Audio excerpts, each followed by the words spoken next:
Hey truckers, here is part 9 of Reincarnation of the Businesswoman at School. Let's dive into the video. Lu Zhengyu was surprised by Gu Ning's good luck. The two men who were with Qinmingqi didn't stay in the private room for a long time. One of them went to book a room, and the other one pulled Qinmingqi into the room afterwards. This was the Qin gang's place, and nobody would care about that. They warned Qinmingqi's female friend to shut her mouth before they let her go. Gu Ning and her friends left the clubhouse when it was almost 12 a.m. Ling Xiaoting and Gu Ning were responsible for sending Chu Peihan and Yu Mixi home, while the boys took a taxi. It was the first time that Gu Ning had been to Yu Mixi's home. Her home wasn't far away, but located in an old living area. There was a small breakfast store at the entrance of the living area, which belonged to Yu Mixi's family. The small breakfast store was actually profitable. If they hadn't used so much of their savings to try to cure Yu Mixi mother's disease, they would have already bought a new house. Yu Mixi and his father were still hopeful that Yu Mixi's mother could be fully recovered one day. And they valued family greatly above a house. Luckily, with the help of Gu Ning's power, Yu Mixi's mother was already fully recovered. She was now even healthier than normal people, and was able to work right away. Yu Mixi believed that her family would live a better and better life. Gu Ning would sometimes put her power into Gu Man and her other family, so that they all were healthy and they looked much younger now. On the way, Ling Xiaoting drove Gu Ning back to Fanghua Luxury Mansion. He intentionally drove at a low speed, because he didn't want to be apart from Gu Ning. He was leaving for City G tomorrow, and didn't know when he would be back. Gu Ning had the same feeling as Ling Xiaoting, but she also knew that both of them needed to work. Absence only made the heart grow fonder, and they were both working hard to build a better future. Even then, Gu Ning still couldn't help missing him before they were even apart. In the end, they arrived at Zone G in Fanghua Luxury Mansion. Gu Ning looked to Ling Xiaoting with a resigned smile on her face. "I know you don't want to leave, I don't either, but we all have our own things to deal with. It's unavoidable that we'll be apart once in a while for a short time. You must take good care of yourself. I'll miss you." Ling Xiaoting answered. Gu Ning felt upset. All of a sudden, Ling Xiaoting approached Gu Ning, kissing her soft lips with great force, like a hungry monster finally getting delicious food. Gu Ning understood that he was venting his reluctance to leave her, thus even though it hurt, she didn't utter a word and kissed him back. Ling Xiaoting was proud of his self-control in the past, but now he totally gave it up before Gu Ning. Gu Ning also had the same feelings. Therefore, Gu Ning couldn't deny that she wanted more than just a kiss, but her reason stopped her from doing so. Ling Xiaoting didn't let her go until they were both out of breath. Seeing Gu Ning's red swollen lips and flushed cheeks, Ling Xiaoting was even more unwilling to leave her. He almost pressed her to him again, but he controlled himself because he knew that it wasn't the right time. "Ning Ning, does it hurt?" Ling Xiaoting touched Gu Ning's lips and felt a little guilty. "A little," Gu Ning answered. Find updates on n/v/elbin.co/m. Hearing that, Ling Xiaoting was slightly embarrassed and did nothing further. After a while, the two finally separated. The two men had made love to Qinmingqi for an entire night. When she woke up the next day, she was all black and blue, and was alone. The two men were already gone. Although Qinmingqi had accidentally drugged herself, she knew what had happened before she had passed out and what had happened to her now. She immediately burst into tears. She hated them so much. Why? Why they had done that to her? She knew that it was her fault for trying to scheme against Lu Zhengyu, but it was only because she loved him deeply. Since he was fine, why did he have to humiliate her? Qinmingqi had several ex-boyfriends, and was not a virgin, but this time she felt quite disgusted. It was the most humiliating night that she had even been through. She set herself to get revenge in the future. It was impossible for her to approach Lu Jiangyu after this in the future. However, since she couldn't win Lu Jiangyu, she wouldn't let Qian be with him either. And since Lu Jiangyu humiliated her like this, she would let Qian taste the same feelings. Thinking of that, Qin Mingqi stopped crying. Her face looked horrible with tear marks and her eyes were full of hatred now. Ling Xiaoting left at 9 a.m. the next morning. Gu Ning didn't send him off, and he left alone, but they had met earlier when Ling Xiaoting drove Gu Ning to her school. They were unwilling to leave each other even though they should be apart. If they hadn't been in public, they would have had a long kiss once more. When Gu Ning came to the playground, her friends had already finished the morning training and were having a rest. It was the first time that Gu Ning had been late, so Chu Peihan and others immediately made fun of her. "Boss, it's so unusual that you're so late," Hao Ran said. "Boss's boyfriend is leaving today, and they must seize every second to be together." Chu Peihan made eyes at Gu Ning. "Well, poor us. We're all single and could only run to spend the time." Qin Zixuan sighed. "I think that freedom is much more precious than love," Mu Ku said, as if he would choose freedom over love. "Exactly, it's free being single." "I don't like being in a serious relationship," Chu Peihan said. All of a sudden, an idea dawned on Chu Peihan. She asked Gu Ning, "Tell us, to what extent have you and our brother-in-law's relationship developed? Holding hands, kissing, or?" Chu Peihan didn't continue, but it was clear what she was going to say. Gu Ning felt a little uneasy. She didn't think that it was appropriate to tell them that, but she didn't want them to get her wrong, so she said, "We just kissed." "How did it feel?" Chu Peihan asked with curiosity. "Find a man and try it yourself," Gu Ning teased. "I won't do that," Chu Peihan said. Find new stories on nov/elbin.com. When it was almost 12 p.m., Gu Ning received a message from Ling Xiaoting. He was in the capital now. Zhou Xinghong called Gu Ning at noon. He told her that there had been a little trouble that happened in Jade Beauty Jewelry store, but that he had already solved it. A woman came to their store this morning and claimed that she had bought a fake jade bracelet in Jade Beauty Jewelry, but she forgot that all the jewelry sold in Jade Beauty Jewelry's store had a unique mark on it, thus Zhou Xinghong immediately knew that the woman was lying. The woman later admitted that it was Xiao Ping who sent her. Zhou Xinghong wasn't sure whether Xiao Ping was really behind it, and he needed time to find out the truth. Although there was a long-standing grudge between Xiao Ping and him, it was possible that other jewelry businessmen used Xiao Ping's name to cause him trouble. Therefore, he called the police and handed the woman to them. Jade Beauty Jewelry store was working well, so Gu Ning wasn't worried about it. Also, the exams were around the corner. Gu Ning needed to pay more attention to studying now in order to keep her top position in the grade, so that she could easily ask for a leave in the future. She was afraid that she would frequently be absent from school the next semester. Besides, those who hated Gu Ning all suddenly stayed quiet. It was probably because of what had happened to Gu Xiaoxiao and Chen Ziyao. Qin Jing seldom met Gu Ning, but he wanted to talk to her every time he saw her. However, Gu Ning was always with Hao Ran and the others, so he didn't dare to go near. Zhang Yiming and Fu Mingliang also stopped bad-mouthing Gu Ning. They were acting like complete strangers now. Gu Ning flew to City D that weekend to give Kei the treatment. Gu Ning cured him completely this time, because she would be busy during the vacation after the exams, and she wouldn't have time to go to City D again.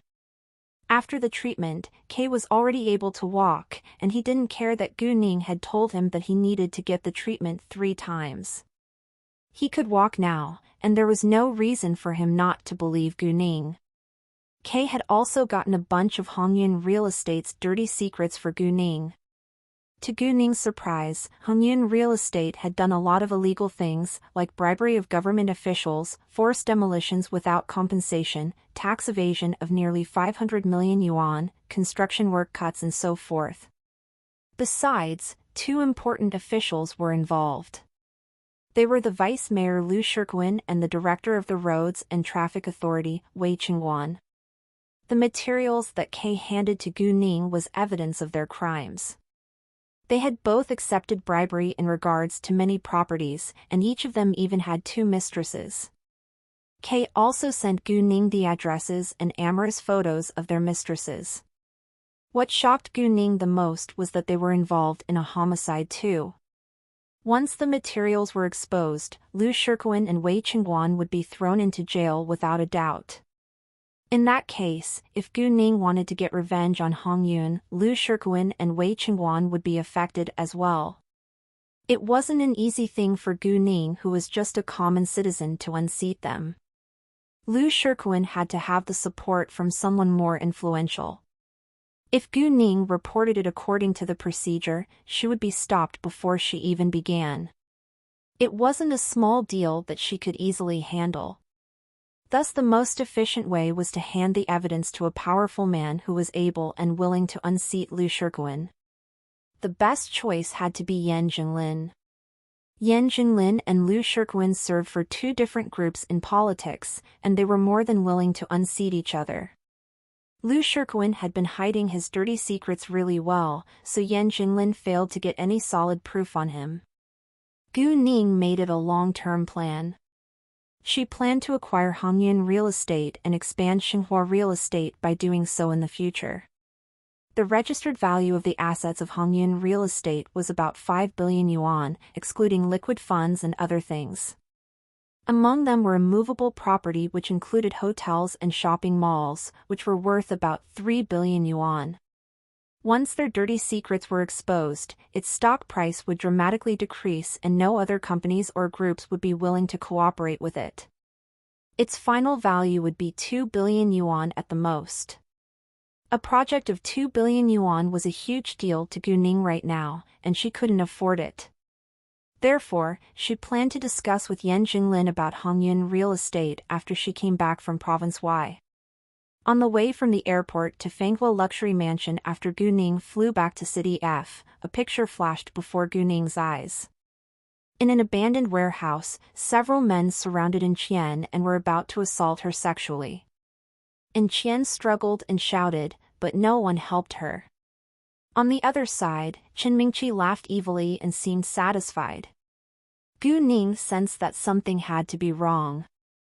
Chen Mingqi was going to revenge herself on In Qian. Gu Ning knew the location of the warehouse from the picture, and she immediately told the taxi driver to change the direction and go there.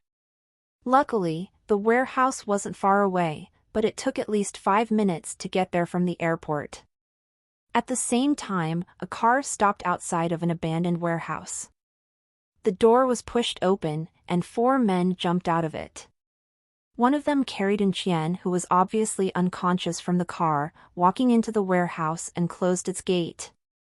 In the warehouse, Chen Mingqi was already waiting for them. She looked evil and was pleased when they brought In Qian inside. Chen Mingqi walked over to In Qian, who was put on the ground. She looked at In Qian condescendingly. "Wake her up. I want her to feel this happening while she is conscious." Without delay, a man opened a bottle of water, pouring it straight on In Qian's face. Before long, In Qian reacted. When In Qian finally regained consciousness and saw the 4 men with Chen Mingqi, she was astonished and scared. "What are you planning to do?" In Qian tried to stand up in vain. Well, of course I'm going to let you taste the feeling of being f***ed by several men together," Chen Mingqi sneered, and her eyes were full of deep hatred. Hearing that, In Qian's face turned pale. She trembled in fear. "Chen Mingqi, that's illegal." "So what? Do you have any proof that shows that we did it?" Chen Mingqi asked snidely. She didn't seem afraid at all. "You." "And Qian, Don't blame me for this. If you want to blame someone, it's Lu Jianyu's fault. Although I always disliked you, I never thought of hurting you. If Lu Jianyu hadn't, thinking of what had happened that day, Qin Mingqi's face was distorted in anger. She had schemed behind Lu Jianyu's back in the first place, but she couldn't accept the result. And Qian was also mad. Qin Mingqi, you know that you deserve it. Although Qian and Lu Jianyu weren't a couple yet, they were as close as family. If someone hurt Lu Jianyu, she would feel annoyed too. If it hadn't been for Gu Ning, Lu Jianyu would have been trapped by Qin Mingqi. Qin Mingqi had just suffered from what she had done. With a loud sound, Qin Mingqi slapped Qian's face. It's you! It's all because of you. If it weren't for you, Lu Jianyu would have been willing to accept me. Qin Mingqi almost went crazy because of the fact that Lu Jianyu loved Qian and ignored her. Actually, if it hadn't been for Qian, Lu Jianyu wouldn't have come back to City F and Qin Mingqi wouldn't have had a chance to meet him. Qin Mingqi took out a camera aiming it at Qian. I'm going to send him the video of you being F***ed by them, and I'm curious whether he will still love you after that. Qin Mingqi went amok now. Qin Mingqi, you can't do that. You can't. And Qian shouted in anger and desperation. I can't? Well, it's not up to you right now. Qin Mingqi smiled with disdain. You can begin now. Then, the four men walked towards Qian. No, no. And Qian was extremely terrified. She struggled to stand up, but fell down halfway. She had been drugged, so she was out of strength now, and even if she hadn't been drugged, she wasn't able to fight against four bulky men. A man pounced on Qian, dragging her to the ground, and was about to kiss her. Right at this time, a gunshot sounded all of a sudden. They were all scared, and the camera in Qin Mingqi's hand fell down onto the floor. Those men who were ready to rape Qian all stood up by instinct. What the F***ck? Did someone discover us? A man asked in horror. They were just hoodlums, and were afraid of being caught. They thought that it had to be the police who had the gun. Let's hide first. Qin Mingqi was disappointed, but she also didn't want to be caught. If she was caught, she would have no chance to get revenge on Qian. Visit N0VL/BEIN. For the best novel reading experience. There was more than one gate of this warehouse. Thus they immediately ran to the back door. The warehouse was very large, and it took time for them to hide. During that time, Gu Ning got in and caught them before they were able to escape. When Gu Ning arrived outside of this warehouse, she used her jade eyes, and noticed that Qian was already in danger. Thus she pulled out and fired the gun to stop them before she got in. Once Gu Ning dashed into the warehouse, Qin Mingqi and the other men who were about to open the back door unconsciously looked back and were all astonished to see Gu Ning instead of policemen. Gu Ning didn't waste any time and ran to them, punching them down within seconds. Gu Ning was in a rage now, so she hit them heavily and without sympathy. One man's legs were both broken, one's arms were dislocated, one's rib was broken in half, and the last one's head was badly injured and he passed out right away. However, all of them were still alive. Gu Ning wouldn't cause herself trouble. As for Qin Mingqi, Gu Ning slapped her continuously before she seized her neck tightly. Qin Mingqi's face turned pale, and she was immediately out of breath, and felt like she was dying. Gu Ning had no intention to kill her, but decided to scare her to death. Qian, on the other hand, didn't know what was on Gu Ning's mind. She was worried that Gu Ning would be in trouble if Qin Mingqi died, so she interrupted Gu Ning. Ning, let her go. If she's dead, you'll end up in jail. Don't worry. I know what I'm doing, Gu Ning answered. Qian believed Gu Ning and was relieved. Gu Ning then threw Qin Mingqi to the ground with great force. Qin Mingqi was in agony, but couldn't utter a word. Gu Ning looked down at her and said coldly, "Qin Mingqi, you'll pay for what you've done." After that, Gu Ning ignored her and turned back, walking to Qian. "Qian, are you all right?" "I'm fine. Thank you so much for arriving on time." Otherwise, although Qian was safe now, she was still very afraid. Then Qian asked puzzled, "Oh, was there a gunshot? How did you know that I was here?" "It wasn't a gunshot. A lighter just exploded. I heard from several passers-by that you were caught by several hoodlums, so I came to help you," Gu Ning lied. Qian didn't doubt it, but only felt lucky. If Gu Ning hadn't arrived on time, she would have been ruined already. "What do you want to do with them?" Gu Ning asked. Qian was the victim, so it was better to let her make the decision. Qian thought for a second, then said, "Let's call the police." Qian then called the police station and Lu Jiangyu. Lu Jiangyu was shocked to hear the news. He immediately postponed the meeting he was going to attend, and got in his car. He was exceeding the speed limit and even drove ahead when it was still a red light. Even though he knew that Qian was safe now, he couldn't relax before he saw Qian in person. It normally took a dozen minutes to get there, but Lu Jiangyu arrived after only 6 minutes. The second that he saw Qian, Lu Jiangyu clasped her in his arms. It felt so good to have her in his arms at this moment. "Miss Gu, I seriously don't know how to thank you enough. You've saved Qian twice and helped me once.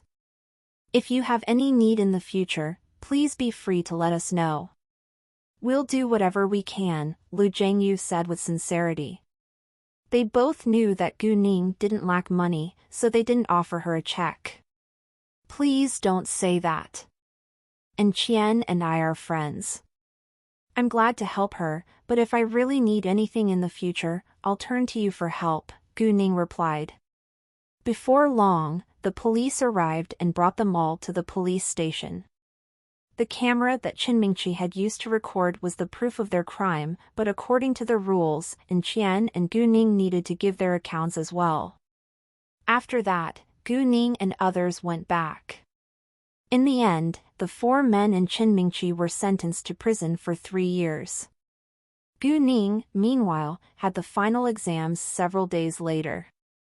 She had been the first in her grade in the last monthly test, so she was arranged to write the final exams in the first examination room, in which the top 30 in the grade would write the final exams together. Qin Jing and Mu Ku were also in the first examination room, and they sat in the same row. Qin Jing finally had a chance to be near to Gu Ning, but he still had no chance to talk to her, because Mu Ku kept chatting with her before the exam. And Gu Ning handed her paper in within half an hour every time. By the time that Qin Jing finished his paper and left the classroom, Gu Ning was already with her friends. Everyone knew that Gu Ning handed her paper in much earlier, but it was still shocking to see her doing that. None of them could finish half of the paper within half an hour. Follow you stories at n/VELB/in.com. After the 3 days of the final exams, it was vacation. Gu Ning's friends proposed to have fun together with Su Anya. They went to have a meal in a fancy hotel before doing karaoke, and then went to have night snacks. Su Anya's birthday was around the corner, and she invited them to join her birthday party. She also told them not to prepare gifts, and that she could help them with formal clothing. Everyone knew that the Su family was one of the super rich families in City F, and it absolutely wouldn't be a simple birthday party. Many celebrities would attend without doubt. However, it was impossible that Gu Ning and her friends wouldn't prepare gifts. They didn't say goodbye to each other until it was very late that night. They had an early winter vacation this year, and it was 23 days away from the New Year festival, which was to Gu Ning's advantage. Most of her friends had to attend classes even during the winter vacation, but she wouldn't do the same thing, mainly because she didn't have much time for it. She already had a busy schedule set for this winter vacation. She would fly to City G tomorrow afternoon and stay there for a few days before leaving for Province Y. After that, she planned to go to the capital if time permitted. She would be attending a university in the capital half a year later, so she wanted to find an appropriate piece of land for an office building for her company as soon as possible. No matter how busy she would be, she had to be back in City F 5 days before the New Year festival to shop with Gu Man. Gu Man didn't know what Gu Ning was up to, but she was aware that Gu Ning was occupied by business. Gu Man didn't ask further but reminded Gu Ning to be careful. Jiangsu's store worked well recently. He had only made a single greatly profitable deal till now, but his store was thriving and also had tens of thousands of yuan in profits in a week. He had just started his business for a short time, so not many people knew his brand. However, once he began to cooperate with Xinhua Real Estate, things were completely different. Although Xinhua Real Estate was a large real estate company in City F, it wasn't big compared to other companies in this industry, and it only had barely 1 billion yuan in assets. Therefore, Xinhua Real Estate focused on City F, and they didn't have many ongoing projects. Thus Shuri Construction Materials Store was the only construction materials provider of Xinhua. The next day, Gu Ning went to the beauty salon with Gu Man and Gu Qing in the morning. Mrs. Hao and Mrs. Liu came to the saloon too, and they were both excited to see Gu Ning because they had bought jade jewelry that they had always wanted after Gu Ning's recommendation. And they wanted to thank Gu Ning in person. Many of their friends also went to Jade Beauty Jewelry Store to buy jewelry in City G, and the brand was growing increasingly famous now. It was becoming universally known that many rich women went to City G to buy jewelry in the Jade Beauty Jewelry Store. Nowadays, Jade Beauty Jewelry was the most popular brand in City G. At noon, Gu Ning dined with them again. And then when it was around 2:30 p.m., Gu Ning went to the airport. Gu Ning didn't tell Zhou Xinghong that she was coming to City G this time because she didn't want to bother him too often. After she arrived at City G, she took a taxi heading straight to Jade Beauty Jewelry's flagship store and called Zhou Xinghong on her way. Zhou Xinghong was already in the store, so Gu Ning told him she was going to meet him soon. All the saleswomen called Gu Ning Miss Gu when she appeared in the store. Gu Ning had told them to do so in order to hide her real connection with Jade Beauty Jewelry. EAD new chapter S on no/v/e/ln.com. Gu Ning gave them a smile as response before she went straight to the office. Boss, why didn't you tell me that you were coming earlier? I could have picked you up. Zhou Xinghong said the minute he saw Gu Ning. I'm not a kid, and I can take a taxi myself. I didn't want to bother you, Gu Ning smiled. Although Zhou Xinghong didn't think of it as bothering him, he listened to Gu Ning. Oh, these are the accounts of these days. Please have a look. Zhou Xinghong handed the accounts to Gu Ning. Although Gu Ning was able to scan them within seconds, with Zhou Xinghong's presence, she intentionally slowed down her reading pace, but in Zhou Xinghong's eyes, she still finished checking quickly enough. By now Zhou Xinghong completely believed that Gu Ning wasn't an ordinary girl, so he was used to it already. Jade Beauty Jewelry made huge profits till now. After checking the accounts, Gu Ning suddenly thought of Xiaoping and she asked Zhou Xinghong, Uncle Zhou, what has been going on with Xiaoping recently? Speaking of Xiaoping, Zhou Xinghong seemed cheerful. After what happened last time, I hired someone in his company and exposed a scandal that they were secretly replacing jade of high quality with jade of low quality to deceive consumers. Thus less people are willing to buy their jewelry now, and they started losing money. I think they'll close their stores in the near future. We haven't done anything yet, and he already fails. Gu Ning couldn't help laughing out loud. Indeed, Gu Ning didn't have time to deal with Xiaoping yet, and he already failed after Zhou Xinghong had exposed his dirty secrets. Reputation and honesty were highly important for a business. Xiaoping was notorious for his bad behavior, and he even secretly sold customers low-quality jewelry at a high price. He was doomed to fail. You need be careful these days. If Xiaoping feels that he's cornered, he will probably try to get revenge on you. Please let all the staff be aware of that. We all should be more careful, Gu Ning said. She wasn't worried that Xiaoping would damage Jade Beauty jewelry, but was concerned that he would probably try to hurt Zhou Xinghong and his staff. Nothing was more important than lives. Sure, I will, Zhou Xinghong replied. Gu Ning went back to clean water blue sky later. On the way, Gu Ning suddenly remembered that she hadn't checked on what was happening to Li Jinjin for a long time. After she arrived at clean water blue sky, Gu Ning went to Yuan Sen's villa to see whether there was any new situations. In the villa, both Yuan Sen and Lin Wensong were inside, but Li Jinjin and Su Jing were absent. Although it was only 7 p.m., it got dark quickly in the winter, so Gu Ning easily slid into the living room, hiding in a corner. Li Jinjin said that she has an appointment with Meng from the Qing gang, so she can't come here, Lin Wensong said to Yuan Sen when he hung up. Gee, Li Jinjin and Su Jing really know how to play. They're pretty close with the Qing gang now. Do they think they can get rid of us in that way? Yuan Sen said with apparent displeasure. Meng has drugs. They can get free drugs from them every time, Lin Wensong said. Drugs? Gu Ning realized that Li Jinjin had already abandoned herself completely. So what? We have their videos and pictures. It's impossible for them to get rid of us, Yuan Sen said airily. Yuan Sen, even so, we should be aware that we can never mess up with the Qing gang. Meng is a man of some power in the Qing gang. If Li Jinjin is close to Meng, we will probably lose control of her, Lin Wensong said. I know, but I don't want to admit it. Yuan Sen said angrily. After hearing what happened to Li Jinjin, Gu Ning left.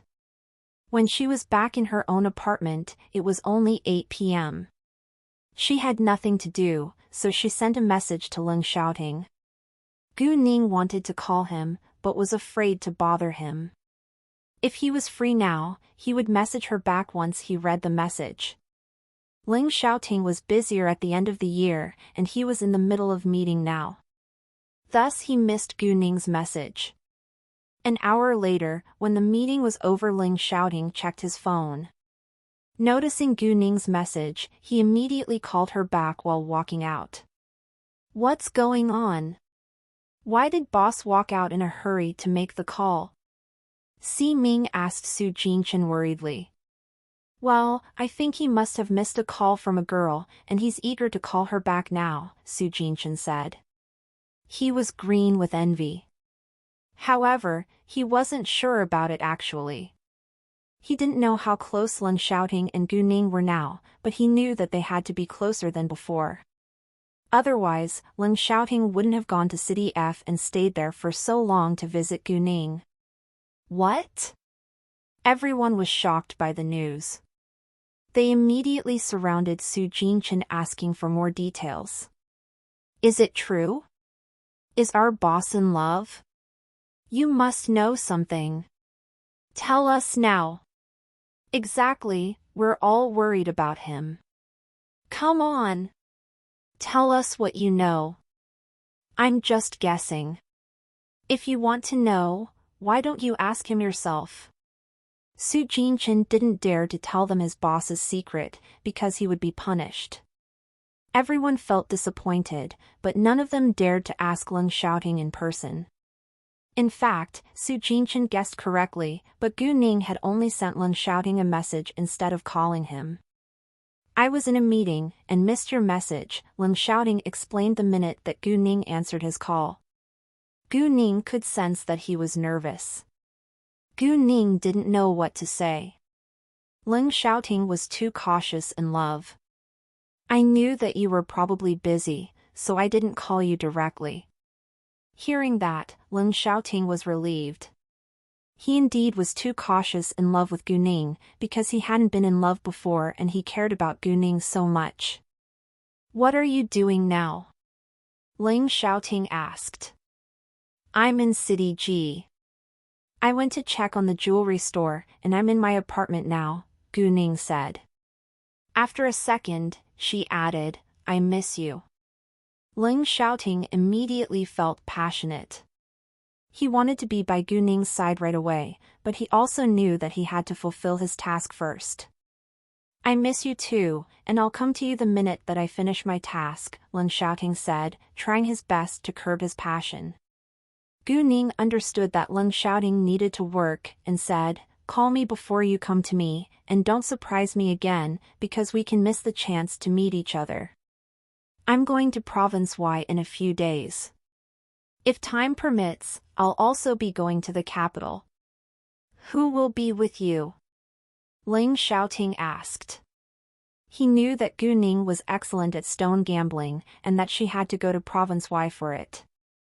I'll be alone, Gu Ning said. Where are you going in Province Y? Ling Xiaoting added. City Tang, Gu Ning replied. I'm leaving for City Tang in a few days too, but it hasn't been safe in City Tang recently. This time, Ling Xiaoting wasn't happy that they were going to meet each other in the same place, but it was Gu Ning's work, so he couldn't stop her. If you have to go there, do come to me by then, or I'll be worried. To Gu Ning's surprise, they would both be in City Tang. In fact, she didn't care that it wasn't safe there, but she promised that she would come to him once she was in City Tang. She missed him so much. Would it bother you if come to you? Gu Ning asked. Of course not, Ling Xiaoting answered. Great. See you then, Gu Ning said. Ling Xiaoting relaxed when Gu Ning gave him an affirmative answer. Gu Ning didn't tell Master Fu and his friends that she was in City G, because she spent most of her time cutting raw materials in the processing plant. There was a pile of raw materials, and she had only cut out half till now. However, only half of it was enough to support jade beauty jewelry. Jewelry wasn't daily commodities after all, and an emerald the size of a fist was adequate for dozens of small pieces of jewelry. No matter how popular the brand was, it was pretty good if they could sell 5 to 6 pieces of jewelry and make millions of yuan on average per day. Gu Ning only stayed in City G for 2 nights, and got aboard the plane to City Ting in Province Y around 9 a.m. the morning of the 3rd day. Gu Ning called Ling Xiaoting before she got on the plane. Ling Xiaoting wouldn't be in City Ting until tomorrow, so Gu Ning would be alone today. Ling Xiaoting wanted to keep Gu Ning company, but he worked in a team, so he could only remind her to be careful. There wasn't a direct plane from City G to City Tang. So Gu Ning had to fly to City Y, which was the capital city of Province Y, and then transfer to City Tang. During the break of an hour before Gu Ning went aboard the plane to City Tang, she found a restaurant to eat in City Y. After the meal, Gu Ning took out an encyclopedia of antiques to read to kill the time. There was an old man in his early 60s with his granddaughter who sat at the table beside Gu Ning. The girl was about 15 years old, and was accompanied by 2 middle-aged men who were around 30 years old. Both of them looked serious and as if they were bodyguards.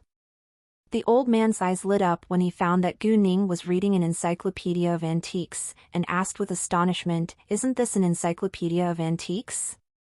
Do you like antiques?" However, before Gu Ning could answer, the young girl opened her mouth first and said sarcastically, "She must be pretending." "Mind your words," the old man criticized, then apologized to Gu Ning. "I'm so sorry for my granddaughter's rude behavior. Please don't mind her." "It's nothing," Gu Ning said airily. She wouldn't bother to be mad at an impolite young girl. However, the young girl retorted, "I don't think that I'm wrong. Only old people are interested in antiques, and you're too young for that." Indeed, antiques always had a special place in old people's affections, while the young generation was rarely involved, but it didn't mean that there were no young people who had interest in it. "Xiaoyin, couldn't you be polite?" the old man criticized again, and the young girl immediately shut her mouth. She pursed her lips, but didn't dare to argue once more. Gu Ning was slightly mad this time. She looked to the young girl and said, I don't think it has anything to do with you whether I can understand antiques. Do you have to be so sarcastic? Up-to-date OVLS on OVL bin.cm. Hearing that, Zhang Hanin replied arrogantly, I just hate to see people acting like they're really somebody. We just met each other for the first time, and how do you know that I'm acting? Don't you think you're being too arrogant? Gu Ning argued. Then do you know antiques at all? Zhang Hanin asked.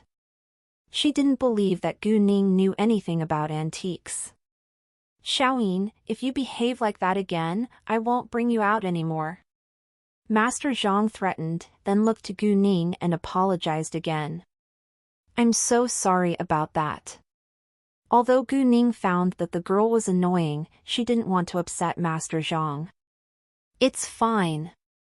Do you like antiques, or are you majoring in it? Master Zhang asked out of curiosity. He was curious because he loved antiques. I like antiques, so I bought some books to read, Gu Ning replied. Very well, there aren't many young people who are interested in antiques now, Master Zhang complimented Gu Ning. No matter how much Gu Ning knew about antiques, it proved that she had to be a stable girl since studying antiques was boring. Seeing that her grandfather complimented Gu Ning, Zhang Hanin was displeased. Grandpa, why don't you test her? Xiaoyin. Master Zhang snapped. Although he was curious too, they were merely strangers and it wasn't polite to test Gu Ning all of a sudden. Miss Gu? At this time, a male voice sounded. Gu Ning immediately recognized the voice. She looked over and saw Zhao Yifeng. Mr. Zhao, what a coincidence. Oh, it's really you. Zhao Yifeng was excited to see Gu Ning. Why are you in Province Y? Did you just arrive here or are you heading back? I just arrived, and I'm going to City Tang. How about you? Gu Ning said. You're going to City Tang? Me too. Zhao Yifeng was more than excited now, because he knew that Gu Ning had to be going to City Tang for stone gambling. Which flight are you going to be aboard? Gu Ning asked. Mine will take off at 1:20 p.m. How about you? Zhao Yifeng asked. We're the same. Please have a seat, Gu Ning said. Sure, Zhao Yifeng sat down beside Gu Ning. He had an intention to go on the trip with Gu Ning so that she might help him pick raw materials. Mr. Zhao, did you just ignore me? Meanwhile, Master Zhang's slightly accusing voice sounded, but he wasn't being arrogant actually. The two were familiar with each other. Master Zhang was surprised to see that Zhao Yifeng respected Gu Ning greatly. He could tell that Zhao Yifeng admired Gu Ning's ability instead of her influence. Exactly because of that, Master Zhang was curious to know about her ability, which impressed Zhao Yifeng. Zhao Yifeng immediately looked over and saw Master Zhang. He was surprised as well as excited. Master Zhang, it's so nice to meet you. I'm so sorry I didn't notice you just then. We haven't seen each other for months. How are you doing now? Just the same. It's an old disease. Maybe I should feel lucky that it doesn't kill me, Master Zhang replied airily, but seemed sad. Although he was still alive, it was a torture to be ill. Master Zhang apparently didn't want to talk about it, so he changed the subject. It seems your business is thriving now that you're going to City Ting again. My business is just fine. And it's the end of the year, so I want to take a chance and see whether there is good jade in City Ting, Zhao Yifeng said. Do you have new raw materials, Master Zhang? A raw material provider with the family name Zhang? Hearing that, Gu Ning thought of her investigation of the raw material providers in City Tang. There were 3 main providers of raw materials in City Tang, and the Zhang family was one of them. Other than providing raw materials, the Zhang family also ran a jewelry company with a few dozen billion yuan in assets. Is this old man the head of the Zhang family, Zhang Deqing? Gu Ning thought. In fact, this old man was exactly the head of the Zhang family, Zhang Deqing. Although Gu Ning wasn't quite sure about it, she believed that she guessed correctly. If it was possible, she wanted to make an alliance with the Zhang family and pick out all the raw materials with jade inside.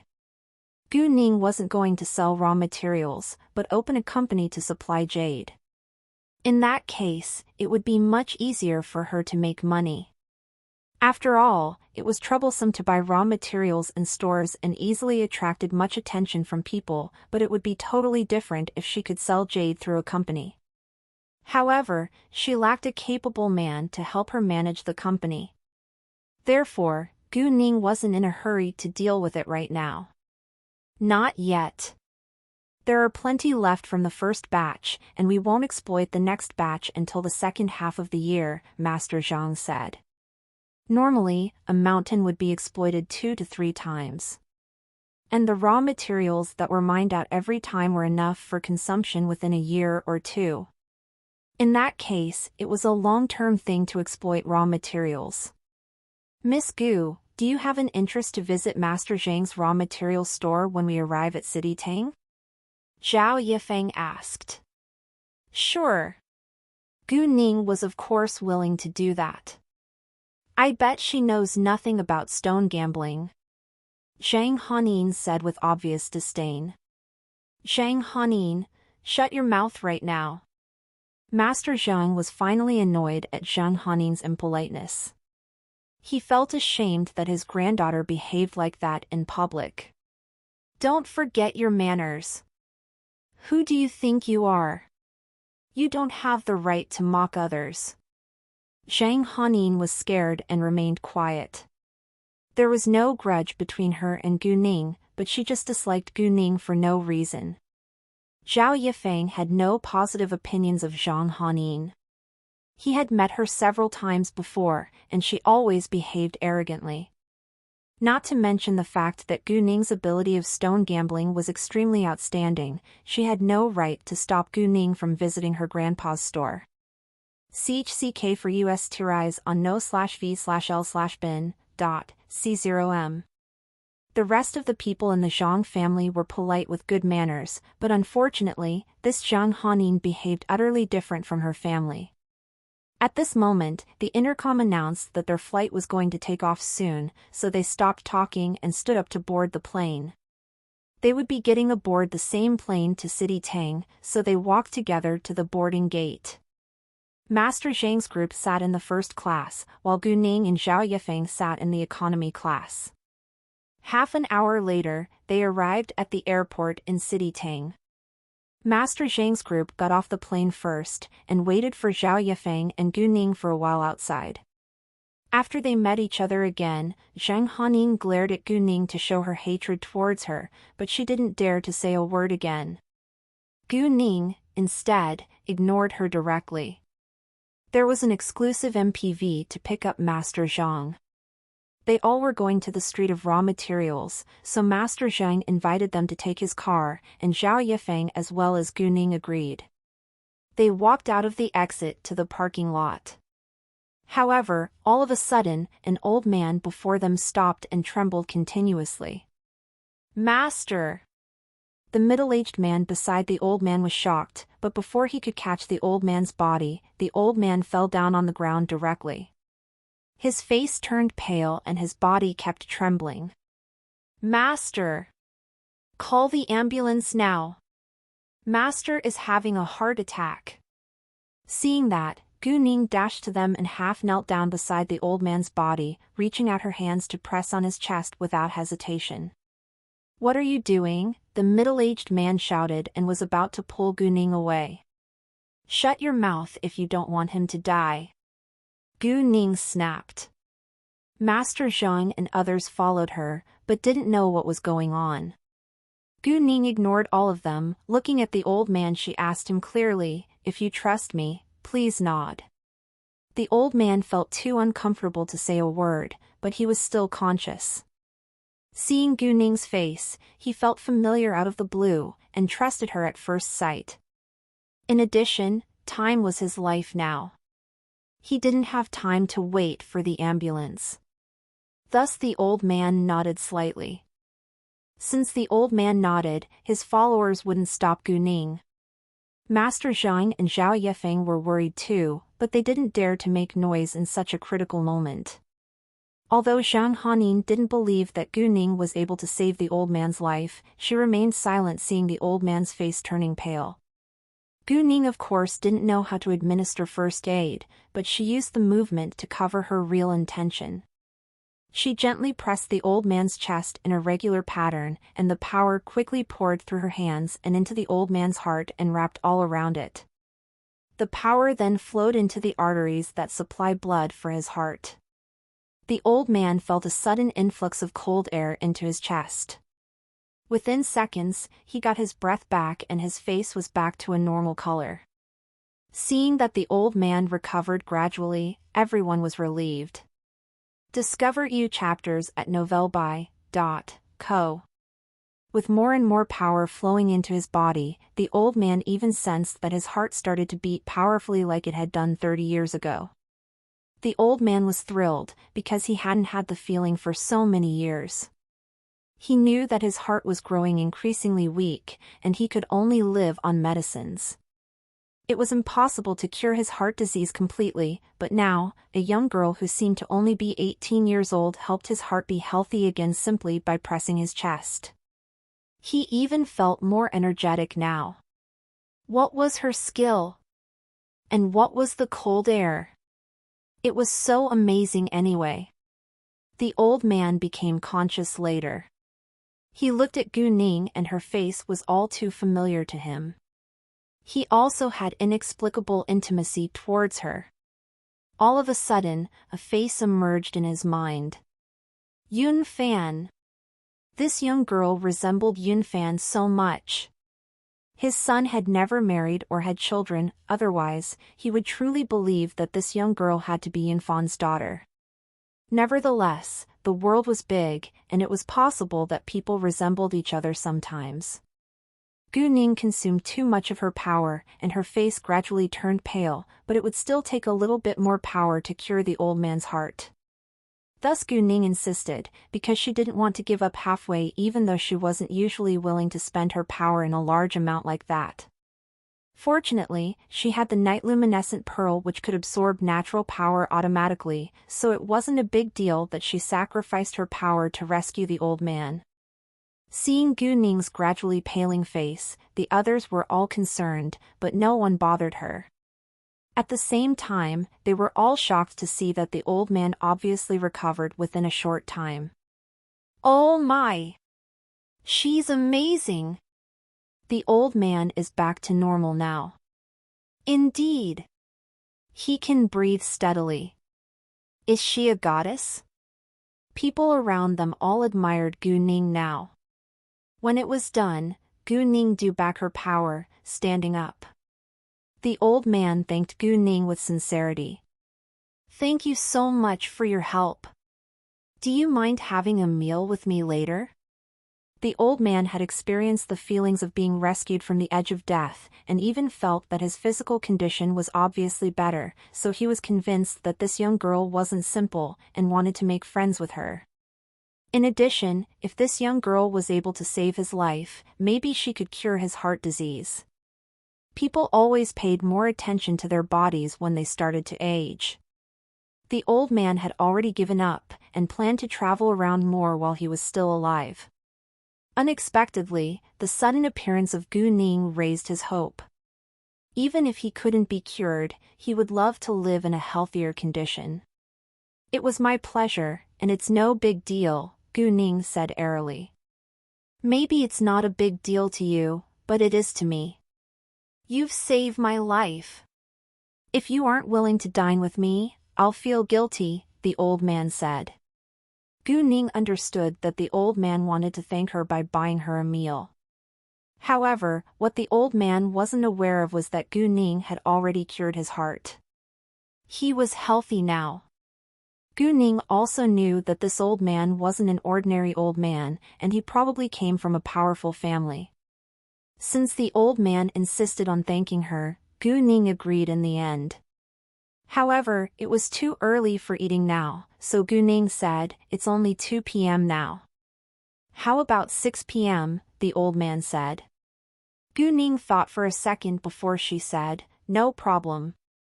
After that, Gu Ning and the old man exchanged their numbers before they went their separate ways. Watching Gu Ning disappearing from his sight, Master Tang felt lonely for no reason. "Master, how come this Miss Gu resembles our second lord when he was young so much?" a bodyguard beside Master Tang asked. "I agree. If not for the fact that our second lord has never married or had children, I would almost believe this Miss Gu is his daughter." Exactly, if Yun Fan was willing to marry and have children, his child would be the same age now. Master Tang sighed. He felt sorry for his second son who was always occupied by work and had no interest in building a family. In fact, if it hadn't been for the accident which had happened 19 years ago, Tang Yunfan's personality wouldn't have changed so completely. He was now cold-blooded as well as cruel, and became the famous and frightening Lord Tang. Just because he was cold and cruel didn't mean that he committed crimes often, but he never yielded and was highly loyal to his principles in business. And because of that, the Tang family climbed to the top in business under the control of Tang Yunfan. Although Master Tang thought that Gu Ning had nothing to do with Tang Yunfan, he couldn't help feeling familiar with the young girl. Maybe it was because of his appreciation towards Gu Ning, but Master Tang could only think in that way. Meanwhile, Master Zhang asked Gu Ning gently, "Miss Gu, do you know medical skills?" "I don't know how to practice medicine, but I've learned a unique method of massage to alleviate diseases related to vascular veins and bones. If it's not too serious, it could be cured." Gu Ning knew what was on Master Zhang's mind. However, she indeed knew nothing about medical science, so there was no need to pretend. In fact, she had already had a plan when she had found out that Master Zhang was suffering from a disease. "Well, can you help me then?" Master Zhang asked. He was a little nervous, because he was afraid, but also looked forward to it. "Sure," Gu Ning answered with alacrity. "Would you please tell me where you feel uncomfortable?" Receiving an affirmative answer from Gu Ning, Master Zhang was excited. "I had a cerebral thrombosis 1, and now I'm suffering from its sequelae 1. My left hand and legs are very weak. Sometimes they're cold and hurt, so I can't walk for too long. I also need them massaged every day. Although it's not deadly now, it's still painful to suffer. Can it be cured?" "It's normally caused by blood congestion. I'm not completely sure it can be cured yet, but I'm confident that I can help you to be in a better health condition. Why don't we have a try after we arrive at your raw material store?" Gu Ning didn't directly tell him that she could cure his disease, even though she could actually do it, because she wanted to be modest. Sure. Master Zhang was thrilled. Although Gu Ning didn't give him a guarantee, he believed in her. Zhang Hanin didn't dare to question Gu Ning's ability after what had happened just then, but she still had doubts. In fact, City Ting was only a small city in the county, but it developed very well. It was universally known that jade was abundant in Burma, and province-wide bordered Burma, so it was a popular place for jade trade. Meanwhile, City Ting had the largest market for stone gambling in Province Y, which was the reason why Gu Ning flew to City Ting. In addition, there were many foreign rich people in City Ting. Many jewelry businessmen from around the globe would also set up an office here to acquire raw jade of high quality for their companies. The antiques market in City Ting was well known too, thus Gu Ning planned to visit its street of antiques, as well as stone gambling, this time. Half an hour later, they arrived at the street of stone gambling. Once Gu Ning was on the street, she was shocked by the scene before her eyes, because it was a hive of activity. Even Gu Ning, who was proud of her adaptability, slightly failed to adapt to it. They didn't waste time walking along the street, but headed straight to the store of the Zhang family, so Gu Ning didn't bother to use her jade eyes to scan those raw materials beside the street. Discover EU chapters at novelby.co. She had no intention to cut raw materials today, because she didn't want to cause a sensation.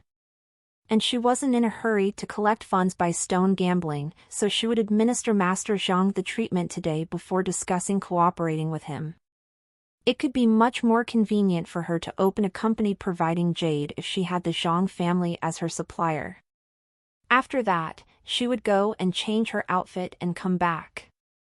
The Zhang family's store was located in the center. It was a big quadrangle. The main hall was around 50 square meters with many raw materials at a low price piled up in it. There were also 4 other rooms inside, and each of them stored different levels of raw materials. The price also varied according to its level. The manager of the store came out to welcome them the minute that Master Zhang appeared. Master Zhang then guided Gu Ning and the others, walking into a tea room. Gu Ning began to massage Master Zhang's arm after they sat in the tea room. When the power gradually flowed into Master Zhang's body, he felt the cool air. Minutes later, Master Zhang felt greatly relieved, and the pain that had tortured him for a long time disappeared little by little. He suddenly felt full of energy, which made him beam with pleasure. Although he had witnessed Gu Ning's extraordinary ability earlier today, it was still shocking to experience it himself now. Gu Ning then moved to his legs. After a while, Master Zhang's 4 limbs recovered. When it was done, Gu Ning drew her hands back. Master Zhang's health condition was better than Master Tang, who was the old man Gu Ning had saved at the airport today, so it didn't cost Gu Ning much power this time. Wow, it's so unbelievable! Master Zhang was more than astonished now. Grandpa, how do you feel now? Zhang Hanin asked with burning curiosity. Except for Gu Ning, Zhao Yifeng and Master Zhang's 2 bodyguards all looked at him for the answer. I don't feel any pain or weakness, instead, I'm full of strength now. Master Zhang said. His eyes were full of tears of excitement. Really? That's amazing! Zhang Hanin raised her voice, thrilled. Everyone felt happy for Master Zhang. Miss Gu, thank you so much. Master Zhang said to Gu Ning. It's my pleasure, Gu Ning said. You're almost fully recovered now, but I hope that you can exercise more to recover fully. Gu Ning didn't want to shock them more, so she hid the truth that Master Zhang was already fully recovered. It depended on Master Zhang to maintain his health and avoid a recurrence of the sequelae after all. Of course I will. Master Zhang answered. Miss Gu, I don't know how to thank you enough, but if you encounter any trouble in Province Y, please feel free to tell me. Although our Zhang family isn't the most influential family in Province Y, we're a family of great power in this place. As long as I can help, I'll spare no effort to do it for you. Master Zhang promised. The Zhang family's range of influence was limited in Province Y, but Master Zhang was able to help Gu Ning within his area. Gu Ning was in fact waiting for Master Zhang's promise. Since you're willing to do so, I would like to lay my cards on the table. I came to City Ting for stone gambling. I'm running a jewelry store and plan to open branches in the near future, so I need a large amount of raw materials. It's troublesome to choose raw materials from stores one by one in City Ting, and I don't have time for it. I need a long-term stable supply, so I prefer to acquire a batch of them at a time, and I'll cut them myself back in my company. I heard Mr. Zhao's talk with you when we were at the airport in City Y, and got to know that your family is a raw material supplier. Thus I want to make an alliance with you. What do you think?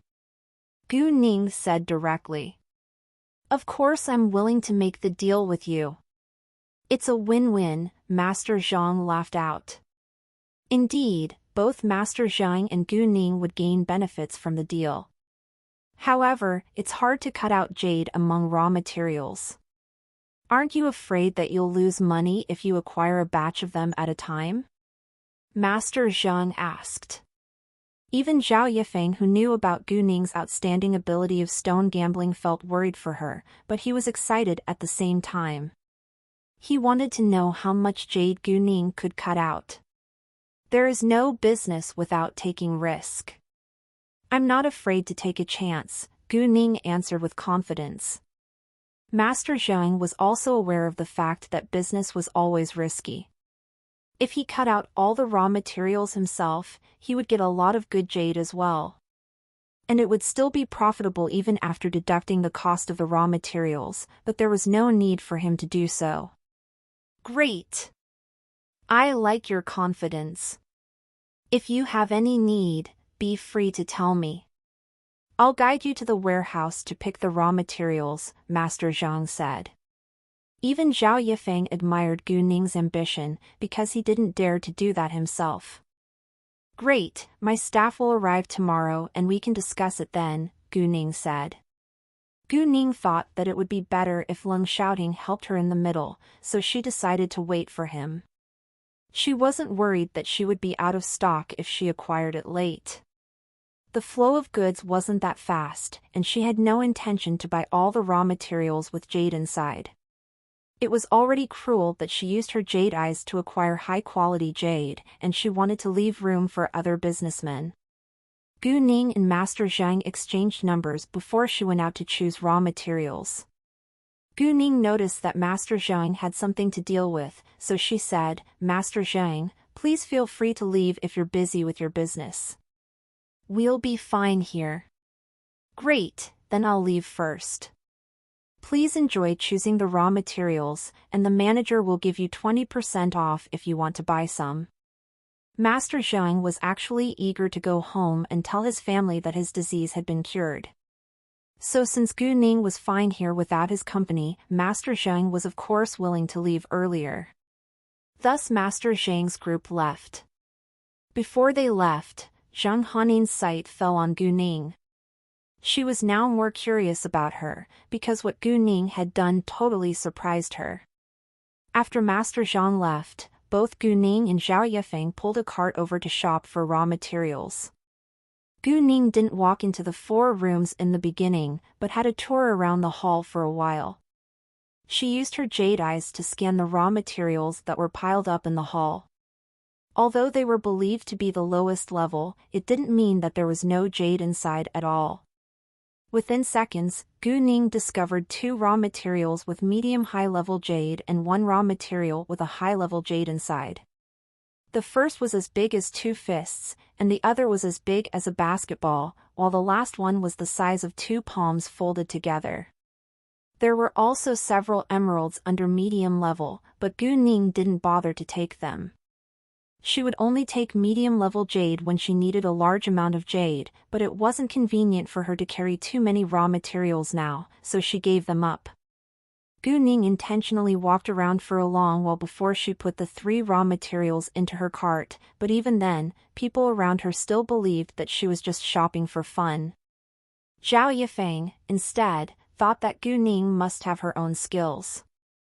However, her fast shopping speed still confused him, and he couldn't help thinking to himself. Does she really know stone gambling? Miss Gu, you shop so fast. Zhao Yifeng sighed. Professional knowledge might be helpful, but I think that it relies on one's luck to cut out jade as well. I'm choosing raw materials by luck. Gu Ning said. Zhao Yifeng agreed. Even those knowledgeable experts seldom cut out jade. If they could be 100% or even only 50% accurate with their knowledge, they would be billionaires now. Moreover, most people didn't have Gu Ning's confidence. She wouldn't hesitate to buy raw materials as long as she wanted them. After that, Gu Ning and Zhao Yifeng went to the rooms at the back. They entered room D, which stored raw materials at the D level, first. Before long, Gu Ning found more raw materials with jade inside, but they weren't big. The biggest one was as big as half a basketball, and the smallest one was only as big as a fist. Luckily, they were worth a lot. There were few raw materials with medium high-level jade and even less raw materials with high-level jade inside. Normally, there were only 4 or 5 emeralds above medium high level among over 1,000 raw materials, and to find top-level jade was even rarer. The majority of jade was around medium level. They then went to room C, and Gu Ning got 4 other medium high-level jade all in a small size. She didn't plan to buy many today, so she wouldn't go to room B and room A. "Miss Gu, would you mind helping me check these raw materials?" Zhao Yifeng pushed his cart with 3 raw materials in it, walking to Gu Ning. Although Gu Ning explained that she relied on her luck, he trusted her ability given what she had done concerning stone gambling before. Gu Ning didn't turn him down, but pretended that she was checking the 3 raw materials seriously. Discover EU chapters at novelby.co. Unfortunately, there was no jade inside them. "I don't think there is jade in any of them. If you trust me, I can help you find 3 raw materials which are highly possible to contain jade, but if they don't, please don't blame me." Gu Ning was generous to share with Zhao Yifeng, but she wouldn't share too many with him. "Really?" Zhao Yifeng was excited. "Of course I won't blame you if there's no jade inside." Gu Ning was being kind to help him, and he wouldn't blame her no matter what the result was. 3 raw materials were around 100,000 yuan, and he could afford it. Gu Ning then helped him pick 3 raw materials. One was a waste, and one had medium low-level jade inside, while the last one contained medium high-level jade. It was not because she wasn't willing to choose 3 raw materials that all had high-quality jade inside, but if she did so, it would arouse Zhao Yifeng's suspicion. "No matter what the result is, please don't let anyone else know that I helped you," Gu Ning reminded Zhao Yifeng. "Sure, I won't." Zhao Yifeng understood that Gu Ning didn't want to be involved in trouble. He then went to pay his bill, and it cost him 160,000 yuan in all. After that, Zhao Yifeng asked to have his raw materials cut on site. Once there was somebody who was cutting raw materials, over half of the people in the store would gather around to have a look, especially those jewelry businessmen. They all wanted to get the jade as soon as possible. The first raw material that Zhao Yifeng chose contained medium low-level jade. He was nervous when he handed it to the worker.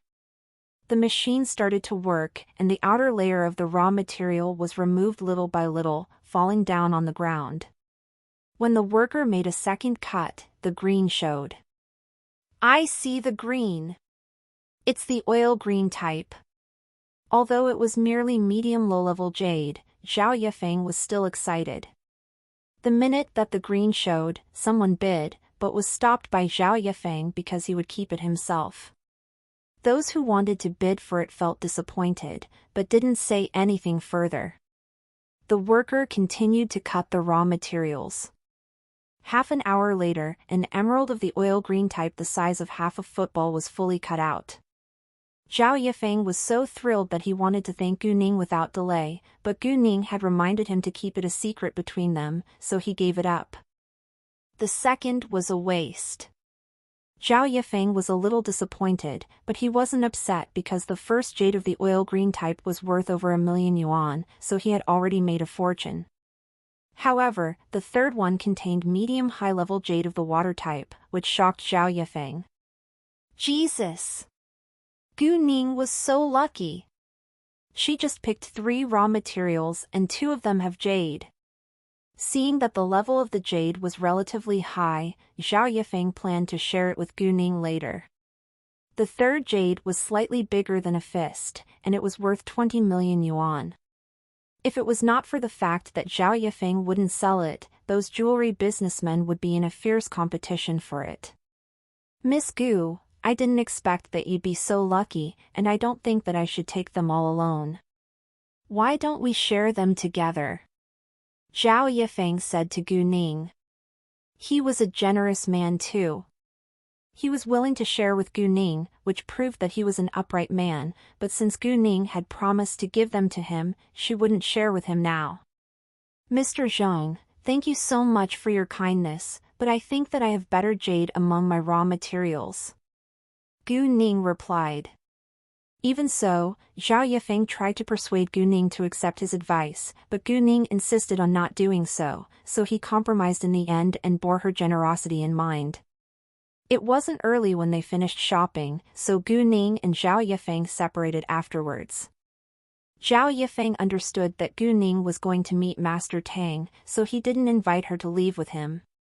Gu Ning found an empty place without people around before putting all of her raw materials into her telepathic eye space. Walking along the street of stone gambling, Gu Ning had an impulse to acquire all the raw materials with jade inside, but she knew that it wasn't the right time to do so, thus she curbed her impulse. She walked out of the street of stone gambling, taking a taxi to Tingfei Hotel.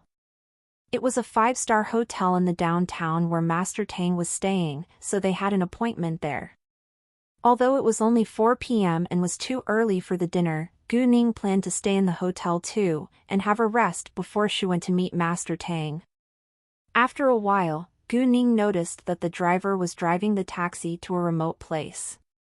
Even though Gu Ning wasn't familiar with the route, she was aware that Tingfei Hotel was located in the downtown.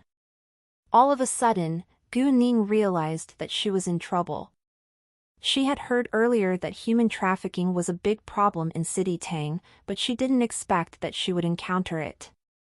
She calmed herself down and asked, "Hi, why are we going to a remote place?" "Oh, it's a shortcut, and we'll arrive soon." The driver lied, because he believed that Gu Ning wasn't familiar with the route. Gu Ning thought for a while. She thought that there might be many people who had been trafficked, and their families had to be very anxious. Thus she decided to rescue them. Gu Ning was a girl who abhorred abomination. If it was possible, she would love to wipe human trafficking out all at once. In that case, she probably couldn't meet Master Tang on time today, so she secretly sent him a message and delayed the appointment to tomorrow morning. Master Tang was a little disappointed that he wouldn't be meeting Gu Ning today, but he understood that Gu Ning had her own things to deal with. "Hi, we've been on the road for over a dozen minutes now. Why are we still in a remote place?" "I think we're out of town already," Gu Ning asked again, as if she had no idea that she was in danger. "Don't worry. We'll be there in a minute," the driver said, and was relieved to see Gu Ning being naive. Get your Avrite ovals at no/v/e/lbn.com. Fine. I'm sleepy and I need to have a short nap. Please wake me up when we arrive. Gu Ning yawned, like she was exhausted. Then she leaned against the back of the seat, closing her eyes. "No problem." The driver was more than willing to see that. Gu Ning obviously didn't close her eyes. She just turned her body so that the driver wouldn't see her face. They were in an isolated area surrounded by mountains already. A few minutes later, the car stopped outside of an abandoned warehouse. The driver called her, "Hey, we have arrived already." Gu Ning woke up at once, and pretended to be scared to see the scene before her eyes. Where is this place? This is not the Tingfei Hotel." "Of course it's not, but since you're already here, get out right now." The driver opened the car door of the back seats, leering at Gu Ning. No, what do you want to do?" Gu Ning pretended that she was terrified. "You will find out," the driver sneered. "Please don't." "Well, it's not up to you now.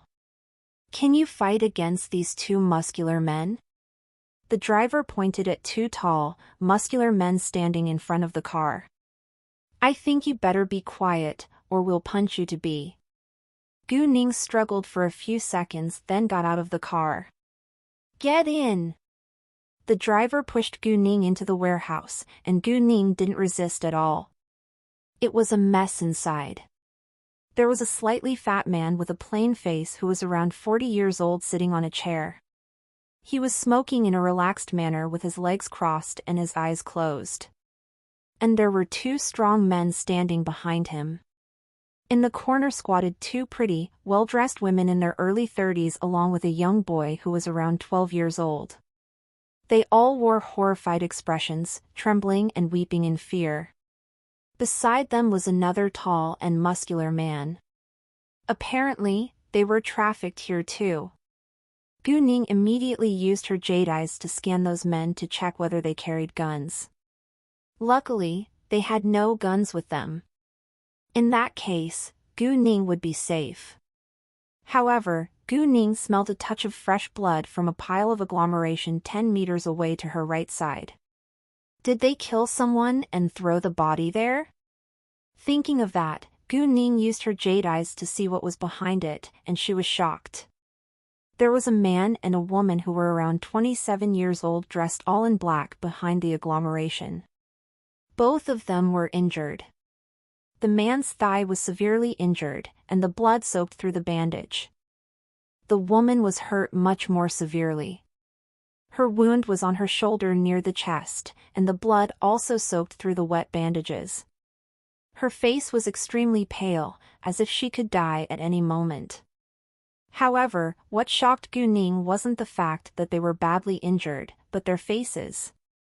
Gu Ning recognized them, or to be specific, Tang Yining, as she was called in her previous incarnation, recognized them.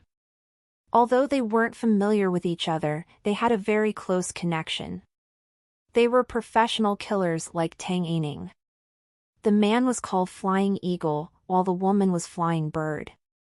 They didn't serve the same organization as Tang Yining, and Tang Yining had met them during training in the Amazon rainforest.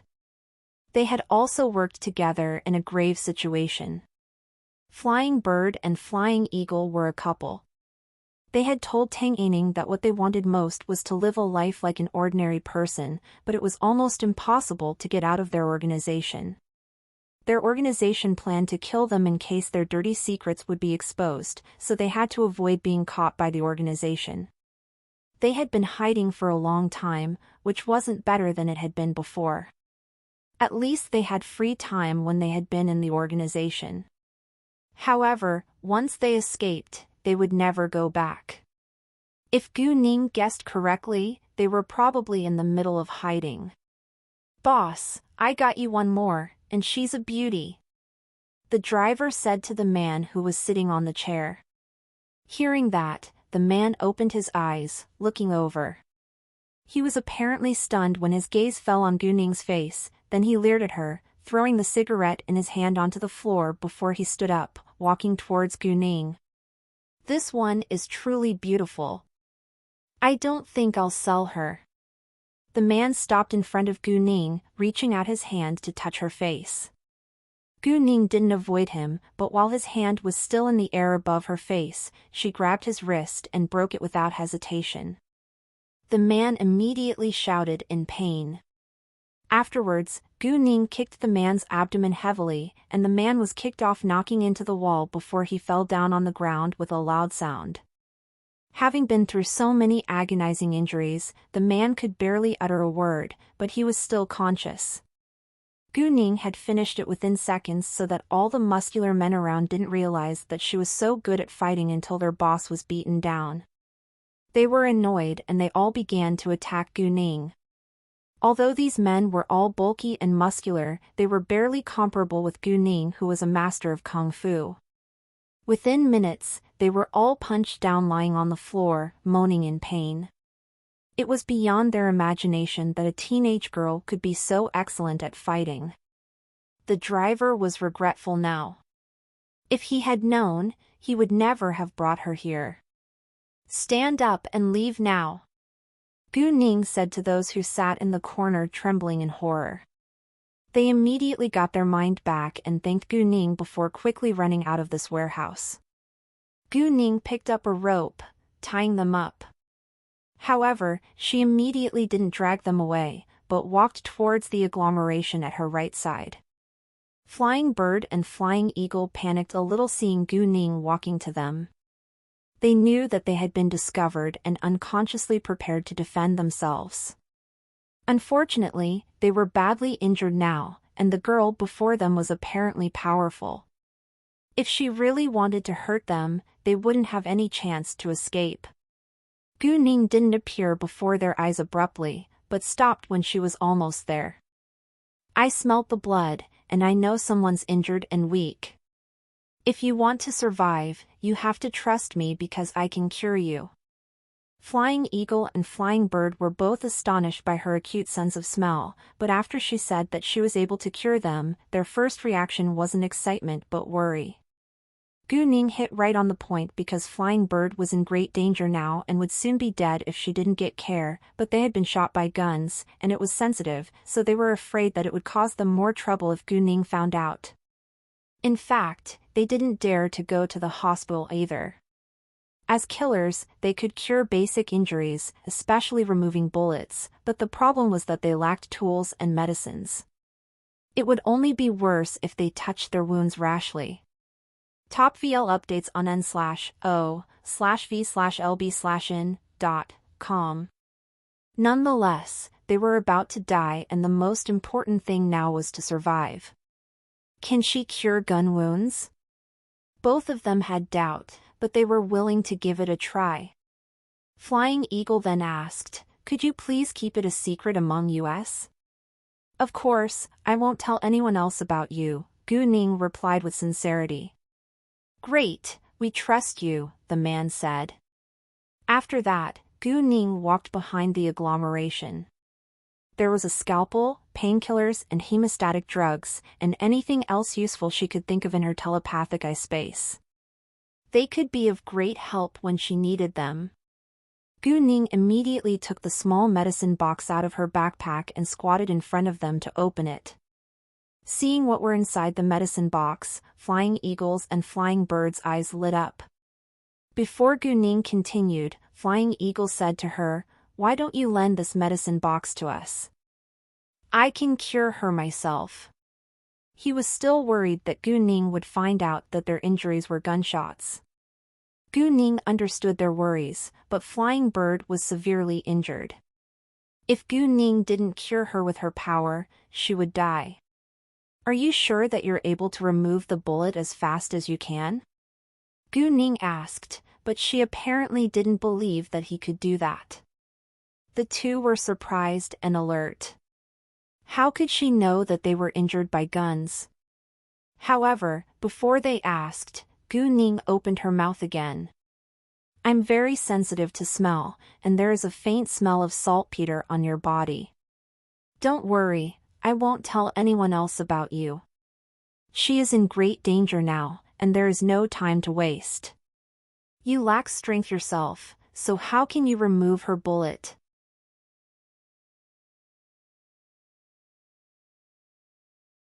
Gu Ning said with sincerity, and allayed their concern. They gradually relaxed too. Flying Eagle indeed lacked strength right now, and it was too risky if he was going to remove the bullet from Flying Bird. Therefore, Flying Eagle agreed in the end. Gu Ning immediately took out a pair of scissors to cut off the bandages wrapped around Flying Bird's wound. With the help of her jade eyes, Gu Ning then used a scalpel to remove the bullet expertly. At the same time, she secretly put her power into Flying Bird's body to stop the blood from flowing out. Looking at Gu Ning's expert skills, Flying Bird and Flying Eagle were both impressed. This must not her first time removing a bullet. Who is she? Why is she so good at fighting as well as medical treatment? A few minutes later, the bullet was removed. Gu Ning administered painkillers and hemostatic drugs to Flying Bird at once, then wrapped the wound in gauze. To not arouse their suspicion, Gu Ning didn't cure Flying Bird's wound completely. The injury was healed inside, but its outside looked the same. It was still painful, but not severe now. Flying Bird now looked much healthier under the nourishment of the power, and she started to regain her strength. Gu Ning then cured Flying Eagle's wound on his leg. She removed the bullet quickly and administered the same drugs to him. Thank you so much, the two said to Gu Ning with great sincerity. They knew that Gu Ning had saved their lives and it was far from enough to just thank her orally, but they had no idea how to repay her. Once we're fully recovered, please feel free to ask for our help. As long as we can do it, we'll spare no effort to assist you, Flying Eagle promised with great gravity. They were of course willing to repay Gu Ning. What if I want you both to be my closest assistants from now on? Gu Ning asked seriously. Hearing that, the two were surprised. They understood that Gu Ning meant that she wanted them to be her trustworthy assistants, but they had just met each other for the first time, so why should she believe them? Wasn't she afraid that they could be bad people? Although they weren't bad people and were willing to follow Gu Ning's lead, they were in a dangerous situation now. We'd love to, but we're in great danger right now, and we don't want you to be involved. They didn't want Gu Ning to suffer along with them. Gu Ning understood that, but she was able to solve the problem. As long as she asked Kay to wipe their names off the wanted list from the internet inside those killer organizations, they wouldn't be chased any longer. Without a high reward, nobody would be interested in chasing them. I don't care. If you will be loyal to me, I'll protect you both, Gu Ning said.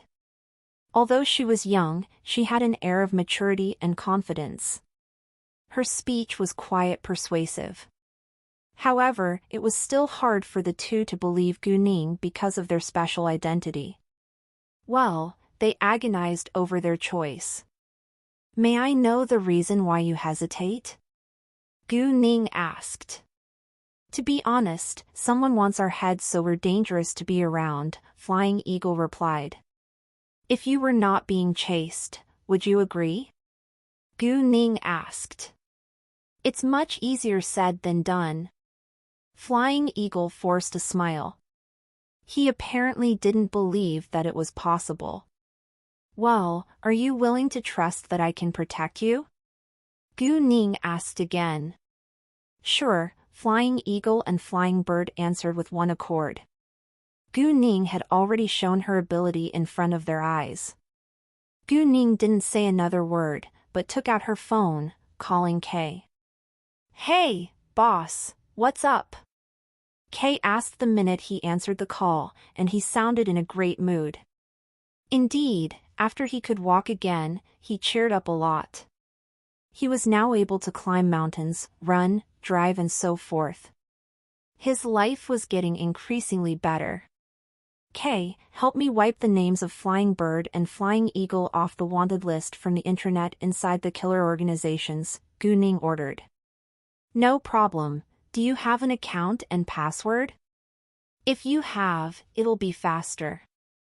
Although Kay was curious about why Gu Ning wanted to do that, he didn't ask the reason. I'll text you, Gu Ning said before she hung up.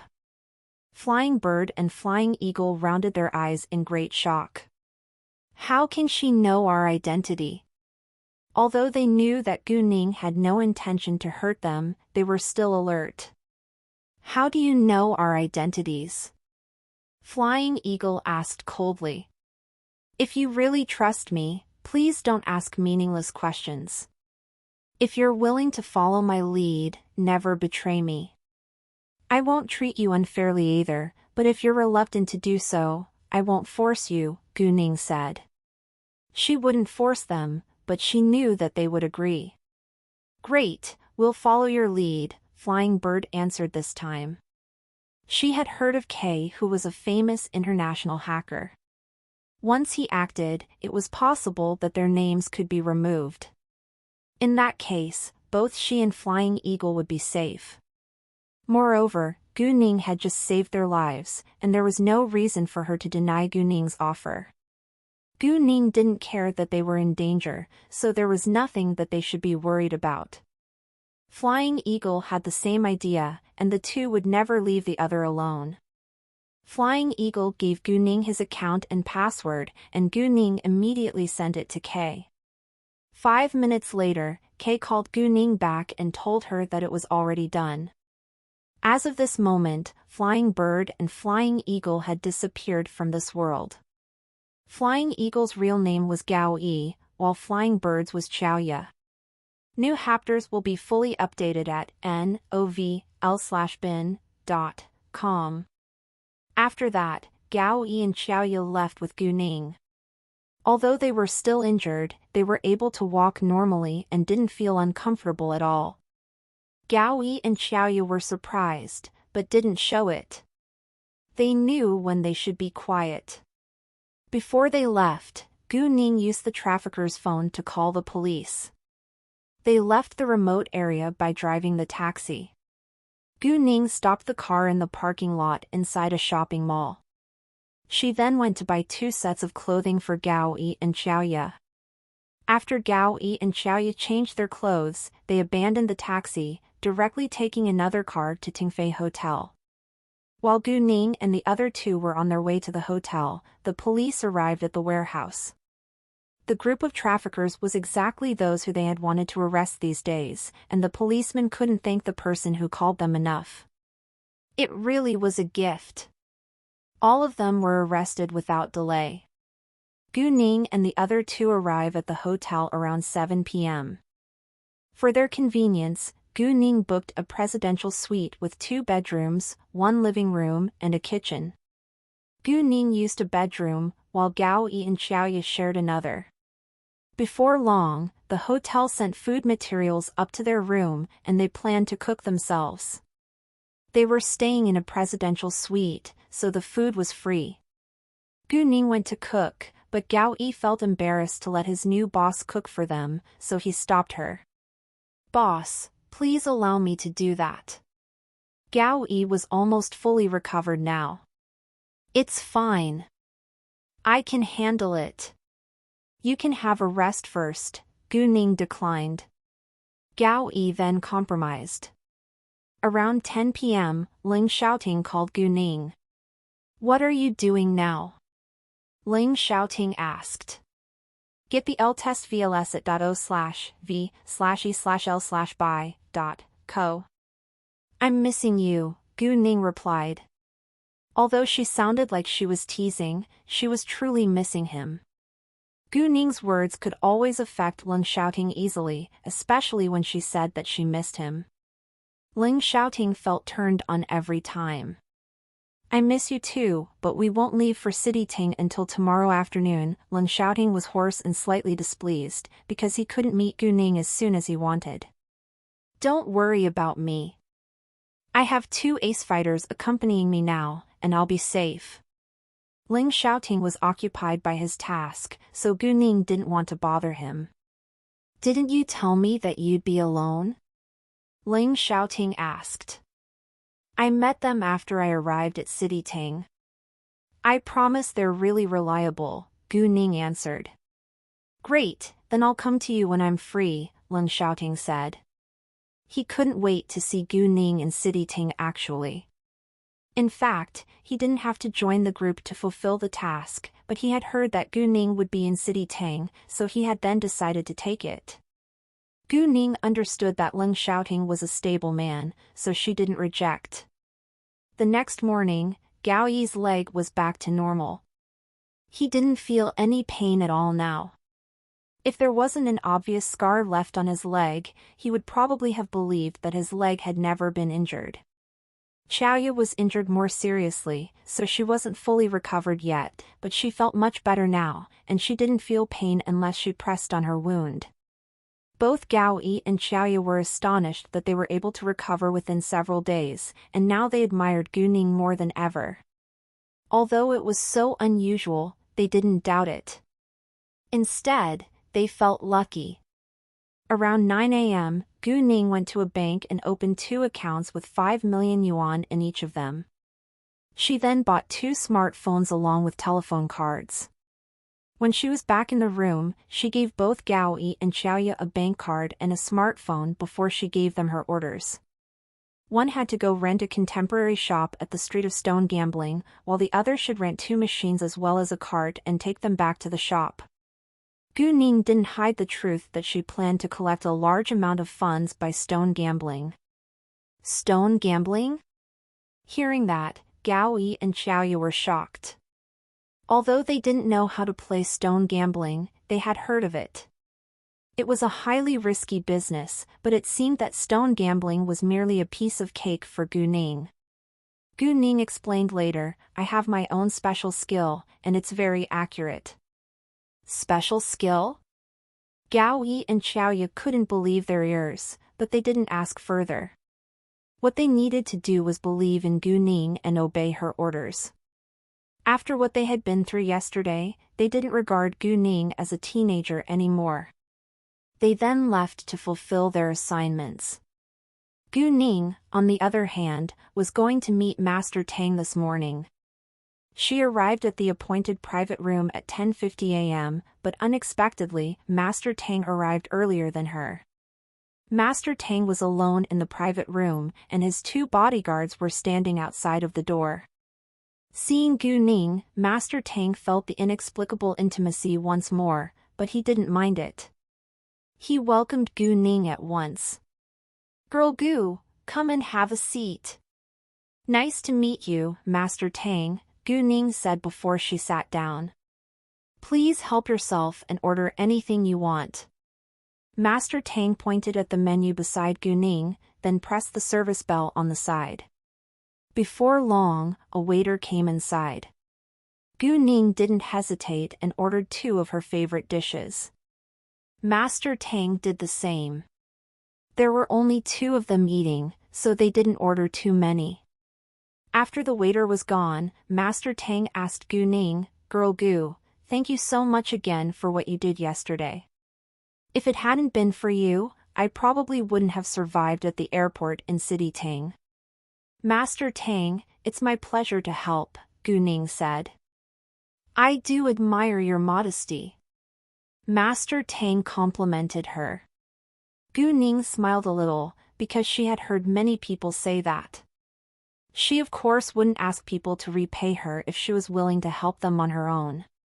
She wasn't a hypocrite. All of a sudden, Master Tang wore a serious face and said, "However, could you please do me a favor again?" "What favor is it?" In fact, Gu Ning already knew the answer without asking, but she didn't want to jump to conclusions. Gu Ning was indeed right. "Girl Gu, I just want to know, can I be cured?" Master Tang asked with nervousness and anticipation. Actually, Master Tang was already cured. However, Gu Ning couldn't tell him the truth, because it was hard for people to accept that she had cured his disease just by pressing his chest. Thus she gave him a vague answer. "Master Tang, to be honest with you, I know nothing about medical treatment, so I'm not sure whether you can be cured. However, I know a unique method of massage, which can relieve diseases related to vascular veins and bones. If it wasn't a serious disease, it won't recur. When I was massaging you yesterday, I used my unique method of massage. I'm not sure whether it'll recur or not, but I'm confident that you'll be healthy as long as you take good care of yourself." "Really?" Although it wasn't an affirmative answer, Master Tang was thrilled to hear that he could be healthy. During the meal, Gu Ning had a pleasant talk with Master Tang. Master Tang also sincerely invited her to have a trip in City B, and Gu Ning agreed. City B was a developed city like the capital. After the meal, Gu Ning and Master Tang went their separate ways. When she was back in her room, Gu Ning changed her outfit and dressed like a mature woman with heavy makeup and curly hair. Then, she left the hotel and took a taxi to the street of stone gambling. She contacted Xiaoya when she arrived. Xiaoya and Gaoyi had already prepared the shop and machines. There were plenty of empty shops and machines provided for those who bought a large amount of raw materials but couldn't transfer them away for a short period of time. Therefore, it didn't cause Gaoyi and Xiaoya much trouble to settle it. Under the guidance of Xiaoya, Gu Ning soon found the location of the shop. However, the minute Gu Ning walked inside, Xiaoya stopped her and said coldly, "Sorry, miss, this is a private place and no outsiders are allowed to enter." "Well, what if I must go inside?" Gu Ning asked. She deliberately lowered her voice. Gao Yi and Xiaoya, who were professional killers, recognized her at once. Nevertheless, Gu Ning completely changed after she dressed up and wore makeup, and they couldn't believe their eyes. Boss? Gu Ning was satisfied that they were both able to recognize her. If they failed to do so, Gu Ning would have to doubt their ability. Xiaoya, please guard the warehouse. Gao Yi, take a cart and let's shop for raw materials together, Gu Ning said. Sure, the two answered. After that, Gao Yi pushed a cart, following Gu Ning out. Gu Ning used her jade eyes the moment raw materials appeared in her sight. Once she found that there was jade inside, she would buy it. Of course, Gu Ning wouldn't buy every piece of raw material with jade inside. She planned to acquire all the raw materials with high-level as well as top-level jade, and half of the raw materials with medium-level as well as medium-high-level jade inside. As for those raw materials that contained jade whose level was lower than medium-low level, Gu Ning would directly ignore them. There was 0 to 3 raw materials with high-level jade inside in a normal shop. That was to say, either there was no high-level jade or at most there was 3 pieces of it in a shop normally. As for top-level jade, Gu Ning barely found one in many shops. Meanwhile, many shops had raw materials with medium-high-level jade inside, but the amount didn't exceed 10. Gu Ning didn't cut the raw materials on site, but packed them up, taking them away. In the first shop she got 3 raw materials with medium-high-level jade and 1 with high-level jade inside. Gao Yi pushed the cart, and it wasn't convenient for him to walk inside with Gu Ning, so he waited for her outside. However, within 10 minutes, Gu Ning stepped out with a big cardboard box, which shocked Gao Yi. She's so quick! Gao Yi immediately walked over to take the box from Gu Ning. It weighed around 60 pounds. In the second shop, Gu Ning still finished shopping within 10 minutes, and she got almost the same amount of raw materials as the first shop. Gu Ning then continued to buy raw materials. She had already got 45 raw materials with jade inside by the time she reached the 7th shop, among which 5 contacted top-level jade, so Gu Ning put them away in her telepathic eye space while packing. There were several of them in a large size, and there was no more room in the cart to put them. Thus Gao Yi first went back to the warehouse before he came back again. It wasn't uncommon that people would acquire raw materials in a large amount, so no one paid much attention to them. They only cared about those who cut out raw materials with jade, or even priceless jade. Xiaoya was surprised to see Gao Yi come back so soon with a cart full of raw materials. The second time, Gu Ning got 50 raw materials in 9 shops. 2 of them contained top-level jade, and Gu Ning put the 2 in her telepathic eye space too. Gao Yi then moved the raw materials back to the warehouse again. The third time, they went to a large store that belonged to the Wang family, which was one of the 3 largest raw material suppliers in City Tang. The Wang family also had a quadrangle in the same structure as the Zhang family.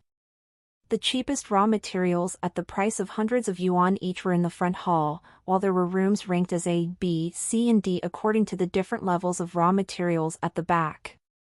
The raw materials were at the price of hundreds or thousands of yuan a pound in room D. The price rose to between thousands and dozens of thousands of yuan a pound in room C. In room B, the price stayed at dozens of thousands of yuan a pound, but in room A, the raw materials already had a window, which meant that it was highly possible to cut out jade. In that case, the price rocketed up to millions or dozens of million yuan each. However, the size and value of the jade inside the raw materials in room A were still in doubt, and it was still possible that there was only a thin layer of jade, so buyers had to have the courage to gamble. Gu Ning had a tour around the hall first, and found 3 raw materials with medium-high-level jade inside. Then she went to room D and room C, and got 16 pieces of medium-high-level jade, 5 pieces of high-level jade and 2 pieces of top-level jade. When Gu Ning walked into room B, she noticed a huge raw material the size of her body. Although they had the same size, the raw material was a stone, so it would be many times heavier than her. Approximately, it had to weigh at least 400 pounds. Discover NW Chapter SNN0EL by.com. There was dense and strong power inside this huge raw material. It was a piece of medium high-level jade, but she would have to cut it out to see its type. Its outer layer wasn't very thick, and it should weigh around 300 pounds after its outer layer was removed. A piece of jade that size had to be worth over 1 billion yuan at least. Thinking of that, Gu Ning was thrilled. And she moved the huge raw material into her cart without delay. Because of her power, she was full of strength and much more powerful than ordinary people. However, her action shocked everyone around. How is she able to move a huge raw material which is much heavier than herself into the cart? Gu Ning noticed their reaction, but she didn't mind. She pushed the cart out to pay the bill. When people saw that Gu Ning pushed her cart out with a huge raw material inside, they were all astonished. Such a huge raw material from Rumbi had to cost 15,000 yuan a pound at least. And it would cost at least 7 million yuan in total. Wow! Everybody couldn't help taking a long breath in, because no one believed that the huge raw material was worth risking. Even the manager failed to figure out why this woman chose this huge raw material. Their boss also wasn't positive about it. Their boss was a well-known jade expert. If he wasn't positive about it, no one else would be. Accordingly, consumers who were familiar with their store all believed that this huge raw material was a waste. And so this raw material had stayed in their store for 2 years, because no one was willing to buy it. Nevertheless, Gu Ning bought it today. The manager of course wouldn't stop her. In addition, he would make a high commission. However, Gu Ning was aware that there was greatly valuable jade in it, so she was willing to pay for it even if its price was 70 million yuan. This huge raw material weighed 450 pounds. It cost 20,000 yuan a pound, but the manager gave Gu Ning a discount, so she paid 7.8 million yuan in the end. After that, Gu Ning packed those relatively small raw materials up in cardboard boxes, and let the workers in the store help her move the huge raw material out. Gao Yi, who was waiting outside, rounded his eyes in shock when he saw the huge raw material. Is there really jade inside? If not, boss will lose a fortune. Gao Yi then moved all the raw materials back to their warehouse, and Gu Ning told him to have a rest, and that she would call him if she needed his help later. This time, she planned to cut out some raw materials here. The Wang family was one of the 3 largest raw material suppliers in City Tang, so many jewelry businessmen would come here looking for high-quality jade. There were more pieces of high-level jade in Rumbi. If not for the huge raw material, Gu Ning wouldn't have walked out in such a hurry. She went back to Rumbi as fast as she could to pick up those 2 raw materials with high-level jade, and 2 with medium high-level jade. However, right when Gu Ning was about to pick up the last raw material with medium high-level jade inside, a voice stopped her. Hey, I saw this raw material first. Give it to me, a girl who was around 17 years old shouted at Gu Ning rudely, then she ran to Gu Ning to grab it. Gu Ning turned her body and escaped from the girl's hands. Don't you know the rules in stone gambling? The person who gets it first owns it, not the person who sees it first owns it. Gu Ning wasn't mad, but looked at the girl coldly. Exactly. There are rules in stone gambling, and this girl is so rude, someone criticized. So what? Do you know who I am? I'm the daughter of the Wang family, Wang Xinyan. This is my family's store, so it is mine if I say so, the girl said arrogantly. Hearing that she was the daughter of the Wang family, people around were all scared, especially when they found out that she was Wang Xinyan. Why? Because she was notorious for her rude and unkind behavior. She is the daughter of the Wang family? She is a troublemaker. Exactly. No one dares to have bad blood with the Wang family. Ups.at from N, 0, /V /LB and /dot, co /M. I heard that a young girl also picked up a raw material that Miss Wang liked last time and she wasn't willing to give it back either. She even had a fight with Miss Wang. Because of that, her father's settled deal with the Wang family was cancelled. I heard of that too. Miss Wang had a scratch on her arm, but the girl had several scratches. One was even on her face, another man added. Then he persuaded Gu Ning with kindness, "Miss, I think you better give this raw material back to her. You can't afford the result."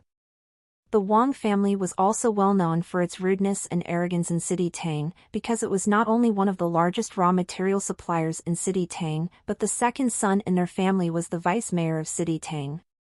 The Wang family was influential in both politics and business, so no one dared to act against them. Although it had nothing to do with Gu Ning, she had a bad impression of the Wang family now. "What if I refuse to give it to you? What can you do to me?" Gu Ning asked Wang Xinyan, and she didn't seem afraid at all. Why did Wang Xinyan have to get this raw material? Was she only being naughty or she was positive about it? "If you don't give it to me, I'll have someone drive you out," Wang Xinyan threatened. "Really? However, I don't think you can make the decision. If the boss of this store agrees to do so, I'll leave right away," Gu Ning said. Wang Xinyan was mad. She didn't expect that Gu Ning wasn't afraid of her at all. "Don't you dare leave. I'll go and find my grandpa." Saying that, Wang Xinyan turned around, running out. Seeing that, everyone was looking at Gu Ning worriedly, but she still seemed at ease. Wang Xinyan's grandpa was in the yard at this time, so she soon went back with her grandpa. Wang Xinyan's grandpa was called Wang Hongming. He was the leader of one of the four most influential families in City Tang. There were four main influential families in City Tang, namely the Shi family, the Zhang family, the Xin family and the Wang family. Among them, both the Zhang family and the Wang family were raw material suppliers. Wang Hongming seemed in a bad mood, but no one knew the reason. Although the Wang family was always arrogant, they would also compromise if they were the extremely unreasonable side. "Grandpa, it's her. She grabbed the raw material away from me." Wang Xinyan pointed at Gu Ning, complaining to her grandpa. "What exactly happened?" Wang Hongming asked. He had a natural gravitas and air of threat. And he clearly knew about his granddaughter's character. It was highly possible that his granddaughter exaggerated it. However, his granddaughter had an outstanding instinct. Since she wanted this raw material, it was also quite possible that there was jade in it. Thus he didn't want to lose it either. Therefore, he intentionally used his gravitas to threaten Gu Ning so that she would give it up herself. However, Gu Ning didn't feel threatened at all. She met Wang Hongming's eyes directly and said, "I picked up this raw material first, but Miss Wang claimed that she saw it before me. I don't think that there is such a rule in stone gambling." Wang Hongming squinted. He didn't expect that this woman would stand up against him. "Grandpa, I just turned around to pull my cart, but she grabbed it right away," Wang Xinyan insisted. "Miss, since my granddaughter saw it first, and she wants it badly, would you please give it back to her? There are plenty other raw materials in our store, so please choose another one. My granddaughter has a bad temper, and she won't listen to any of us, but we all don't want her to attack you." It seemed like Wang Hongming was being friendly to Gu Ning, but he was actually threatening her. "Well, I can give this one back to her, but what if I pick another raw material and she claims that she saw it before me again?" Gu Ning said. Wang Hongming immediately wore a pleased face. People around also believed that Gu Ning yielded and compromised. However, they didn't know that Gu Ning was actually preparing for her small revenge. "It won't happen again. I'll take her out the minute she gets this raw material, Wang Hongming promised. Very well. Gu Ning gave the raw material to Wang Xinyan. Wang Xinyan grabbed it without hesitation and gloated over her victory. With the raw material in her hands, Wang Xinyan left with Wang Hongming. Up-to-date OVLS on OVL bin.cm. There was a dense sense of coldness at the bottom of Gu Ning's eyes. She had planned to only take half of the medium high-level jade and all of the top-level and high-level jade, but now she changed her mind. She would take all the raw materials, even those with medium-level jade inside. Before long, Gu Ning picked out all the raw materials with jade that medium level and above from room B, C and D, and put them into her cart. There were 68 of them in total. 3 of them contained top-level jade, 7 of them contained high-level jade, 21 of them contained medium high-level jade, and the rest all contained medium-level jade.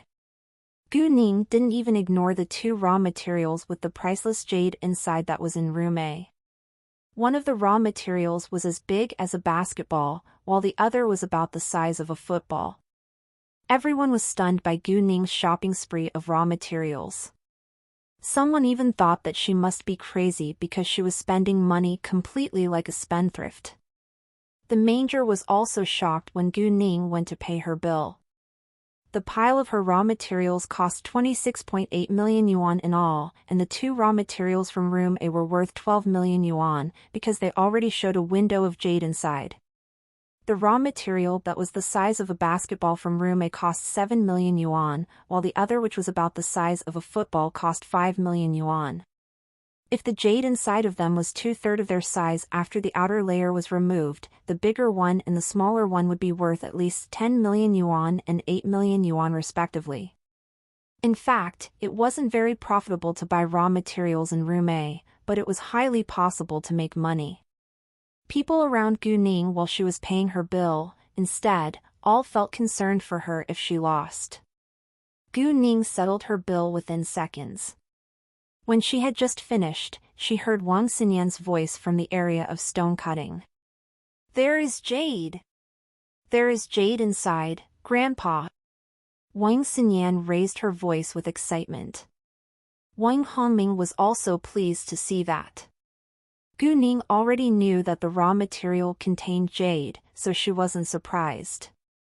The jade belonged to Wang Hongming, so no one bid for it, because the Wang family also ran a jewelry store, and so Wang Hongming naturally wouldn't sell it. The worker washed the layer of dust off of the jade, and said with astonishment, "It's light pink, and has to be of the pink lotus root type." "What? It's a medium high-level jade." "Indeed, it's worth a lot." "Wow, I'm so envious." "I chose it," Wang Xinyan said with great pride, and Wang Hongming beamed with pleasure. "Miss Wang is really a promising young girl with outstanding ability of stone gambling. Master Wang must be very proud of you."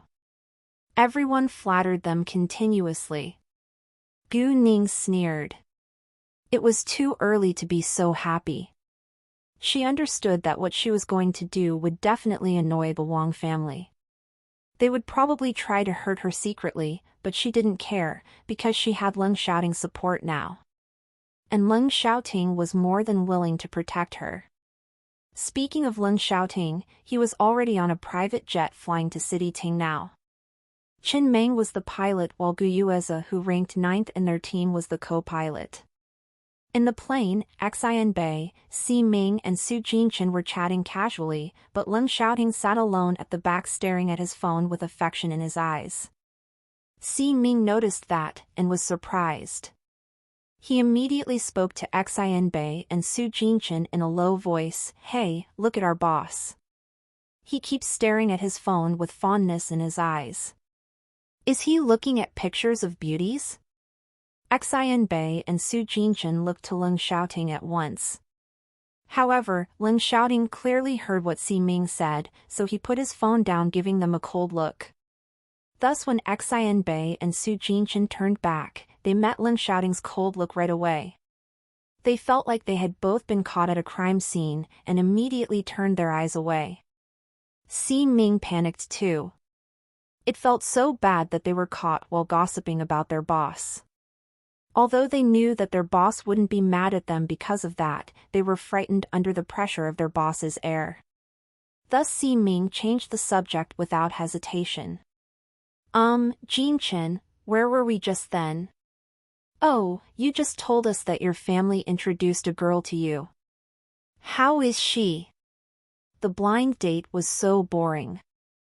I hated it, Su Jinchen said with strong dislike. I agree.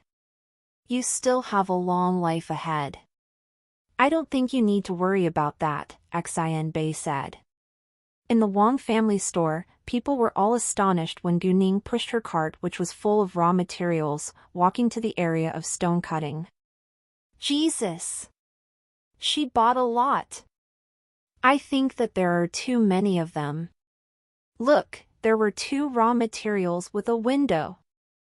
The cart must cost at least 20 million yuan. She must be super rich. Wang Xinyan and Wang Hongming were both shocked too. It's meaningless to buy so many raw materials. They could all be waste, Wang Xinyan said acidly. Wang Hongming apparently didn't believe that Gu Ning was able to cut out jade. However, Wang Xinyan had just grabbed a raw material with a medium high-level jade of the pink lotus root type inside from her. If Wang Xinyan hadn't grabbed it, the valuable jade would be hers. In that case, Wang Hongming couldn't help thinking to himself about whether the woman had just been lucky or if she really had her own special skills. How can you know the results before they're even cut out? Gu Ning retorted with confidence. Gee, do you think it's easy to cut out jade? Wang Xinyan looked at Gu Ning like she was an idiot. Well, let's see, Gu Ning said. I think they're all waste, and you'll be broke, haha. Wang Xinyan of course hoped that Gu Ning would fail. No one knows what is going to happen till it really happens. Although stone gambling is a highly risky business, I'm confident that I can win, like this jade of the pink lotus root type. Gu Ning stopped at this time. There was no need for her to finish the sentence, because Wang Xinyan and Wang Hongming understood her meaning. Wang Hongming was curious about Gu Ning now. This woman seems to not be an ordinary person. Did she know that there was jade of the pink lotus root type in the raw material beforehand?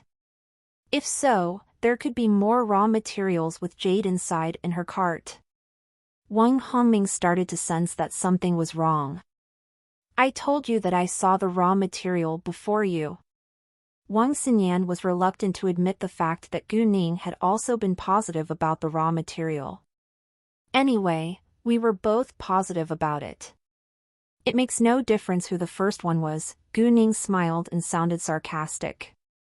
Wang Xinyan was mad. She increasingly hated Gu Ning now. All of a sudden, an idea dawned on Wang Xinyan. She wore an evil smile and said, since you're so confident, why don't we have a bet? Oh, how? Gu Ning wouldn't reject it. Except for the 2 raw materials with a window, if you can cut out 10 pieces of jade from the rest of the raw materials in your cart, I'll give this jade of the pink lotus root type to you. Otherwise, you have to buy it at full price, Wang Xinyan said. Xinyan, don't be so naughty. Wang Hongming snapped. It wasn't because he had no confidence in Wang Xinyan, but he didn't want to lose the jade of the pink lotus root type. What if Gu Ning won? Although he didn't believe it, he was worried.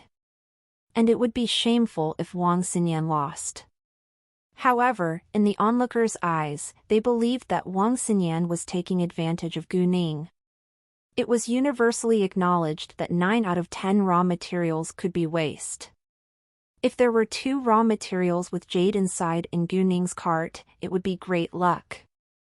The point was that Wang Xinyan had already gotten the jade of the pink lotus root type, and she absolutely wouldn't let Gu Ning win easily. Even so, no one dared to say a word. It had nothing to do with them after all, and none of them were willing to stand up against the Wang family. "Grandpa, do you think that I would lose?" Wang Xinyan argued. The/W novel chapters are published on no/vel/bin.co/m. Well, fine. You can do whatever you want, Wang Hongming compromised. Wang Hongming spoiled Wang Xinyan rotten because only Wang Xinyan liked Jade as much as he did. She was also willing to learn. Most importantly, Wang Xinyan had outstanding instinct, and she often cut out Jade from raw materials. Even he couldn't do that. Wang Xinyan's rude and self-willed character came into existence exactly because her grandpa spoiled her. With the approval of Wang Hongming, Wang Xinyan challenged Gu Ning, "Do you dare?" "Of course. Why not?" Gu Ning agreed willingly. She was going to cut out raw materials here after all, and she was sure that she would win. However, others didn't believe so. All of them thought that she was doomed to fail. Wang Xinyan was jealous of Gu Ning's generosity. Although the Wang family was super rich and had a wealth of 10 billion yuan, she only had savings of hundreds of thousands of yuan. "Then let's begin," Wang Xinyan urged with impatience. "However, I think we'd better sign an agreement before we begin, in case someone regrets," Gu Ning proposed, because she had no trust in the Wang family. Wang Xinyan was displeased facing Gu Ning's mistrust, but to convince her, Wang Xinyan agreed, "Sure, no problem." Wang Hongming was arrogant, but not dumb. He started to get anxious seeing Gu Ning being so confident, but he still didn't believe that Gu Ning had the ability to cut out 10 pieces of jade from her 60 or so raw materials. Minutes later, they signed the agreement. And Gu Ning began to cut out her raw materials. There were 3 machines in the store, and only one was occupied, so the other 2 worked together to cut out Gu Ning's raw materials. Gu Ning chose a raw material the size of a football with medium-level jade inside first. She drew the lines herself before she handed it to the worker. The second one was as big as an American football and also contained medium-level jade. Gu Ning drew the lines on it too. Many people gathered around at once. No one wanted to miss this exciting bet. The machines were working, and Wang Xinyan and Wang Hongming were nervous. "The green shows," the worker said with excitement after the first cut. His voice attracted all the attention of the people around him. "What? There is jade inside? How is it possible?" Wang Xinyan couldn't believe her ears, neither could Wang Hongming. How was it possible? Nevertheless, it was the truth. "What type is it?" someone asked. The worker cleaned the dust from the jade and had a closer look. "It's dark green with a smooth texture. It must be black jadeite." "Black jadeite. It's a rare medium-level jade," someone said with thrill. "There is probably just a thin layer of it." Wang Xinyan snorted. She of course wanted Gu Ning to lose. Thinking of the possibility that she could fail, Wang Xinyan's expression became evil. "No, I can't lose. We'll know whether there is only a thin layer of it," Gu Ning said with confidence. Wang Hongming felt anxious again. He suddenly had a feeling that there were probably more than 10 pieces of jade among her raw materials. "Miss, do you want to sell it?" someone bid at once. "Yes, but I'll sell it after it's fully cut out," Gu Ning said. Since she said so, people around her waited for the final result. Gu Ning's second raw material that was cut out was jade too, and Wang Xinyan was more than upset now. "Jesus! This miss is so lucky. Indeed, I've never seen another person who can cut out 2 pieces of jade consecutively." Everyone was amazed. How is it possible? Why? Wang Xinyan couldn't believe her eyes, and refused to accept the truth. Wang Hongming was displeased too. Is this woman lucky or able?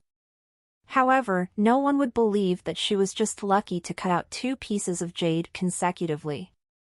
However, if this woman had extraordinarily outstanding ability of stone gambling, there could be more jade in those raw materials.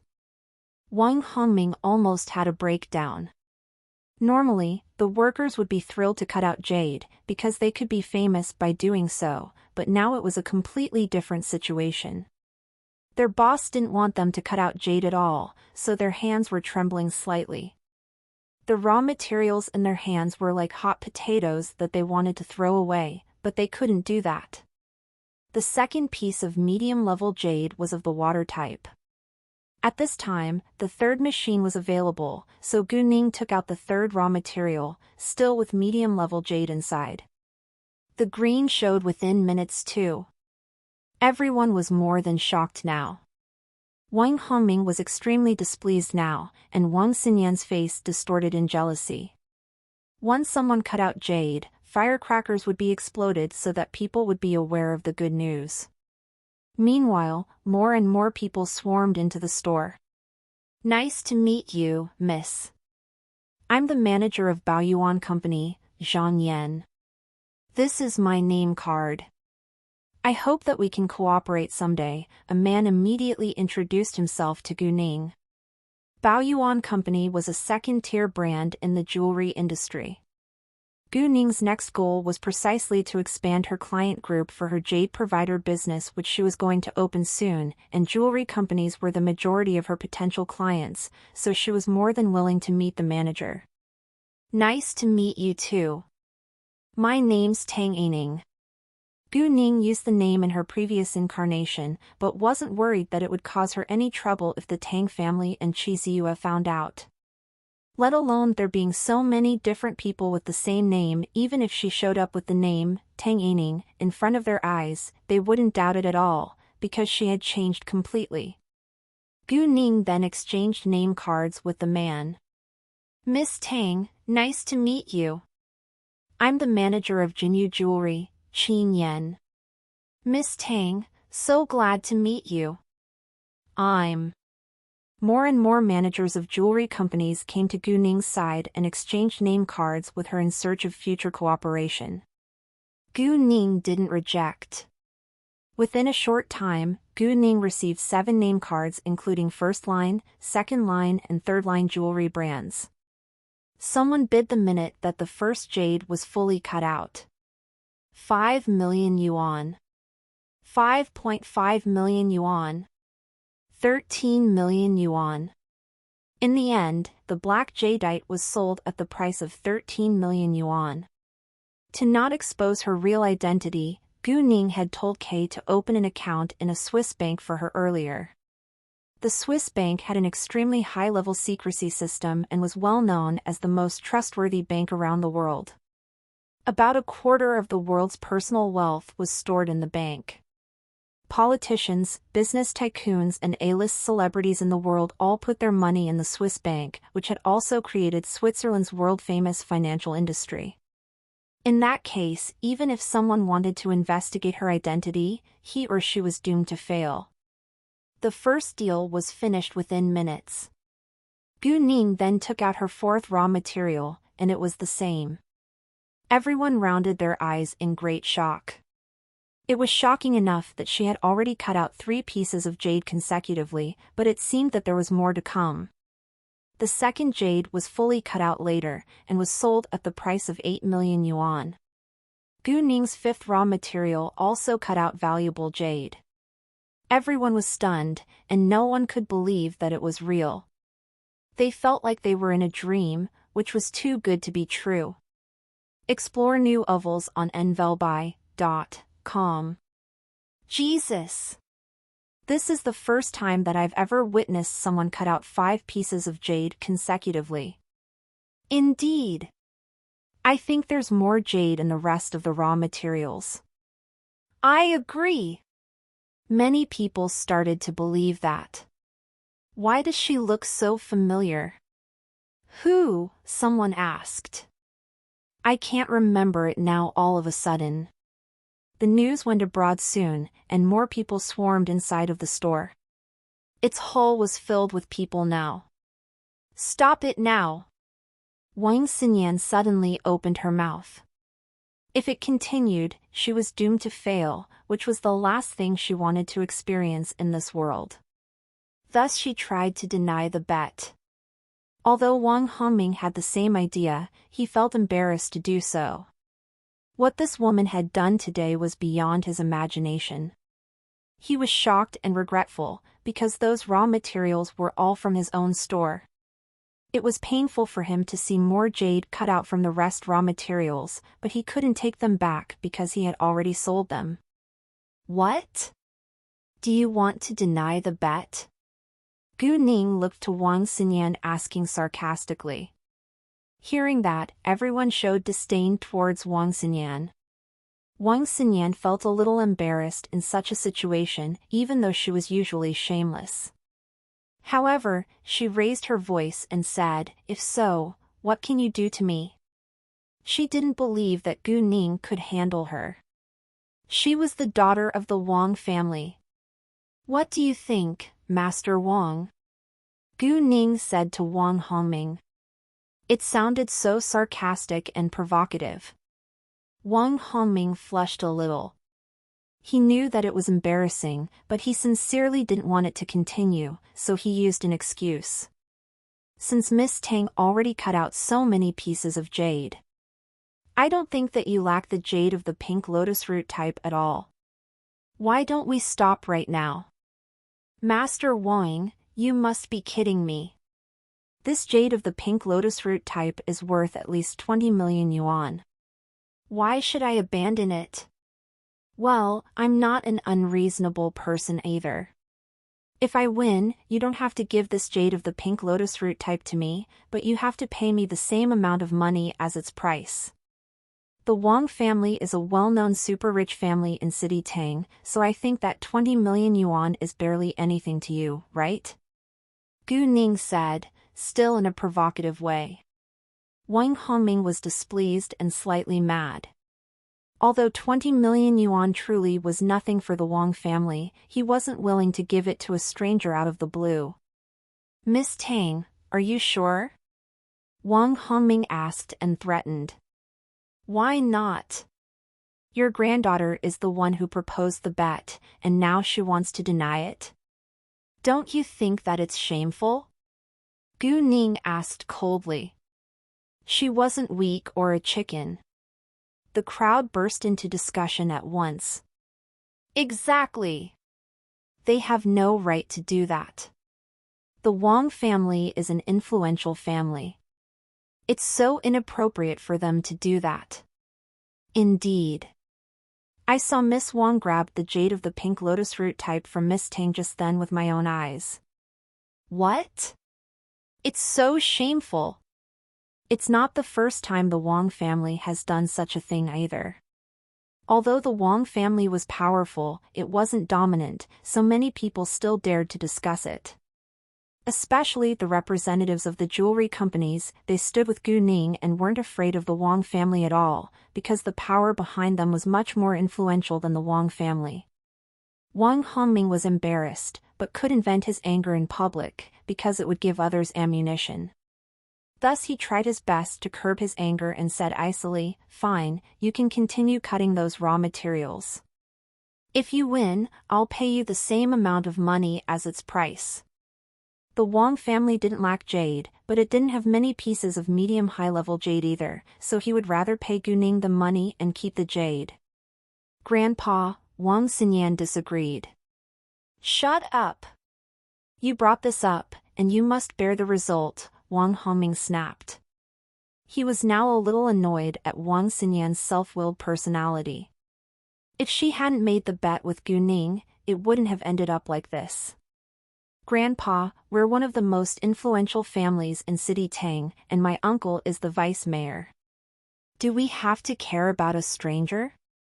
Wang Xinyan argued, and didn't hide her intention to threaten Gu Ning at all. Oh, so the vice mayor can bully others whenever he wants to?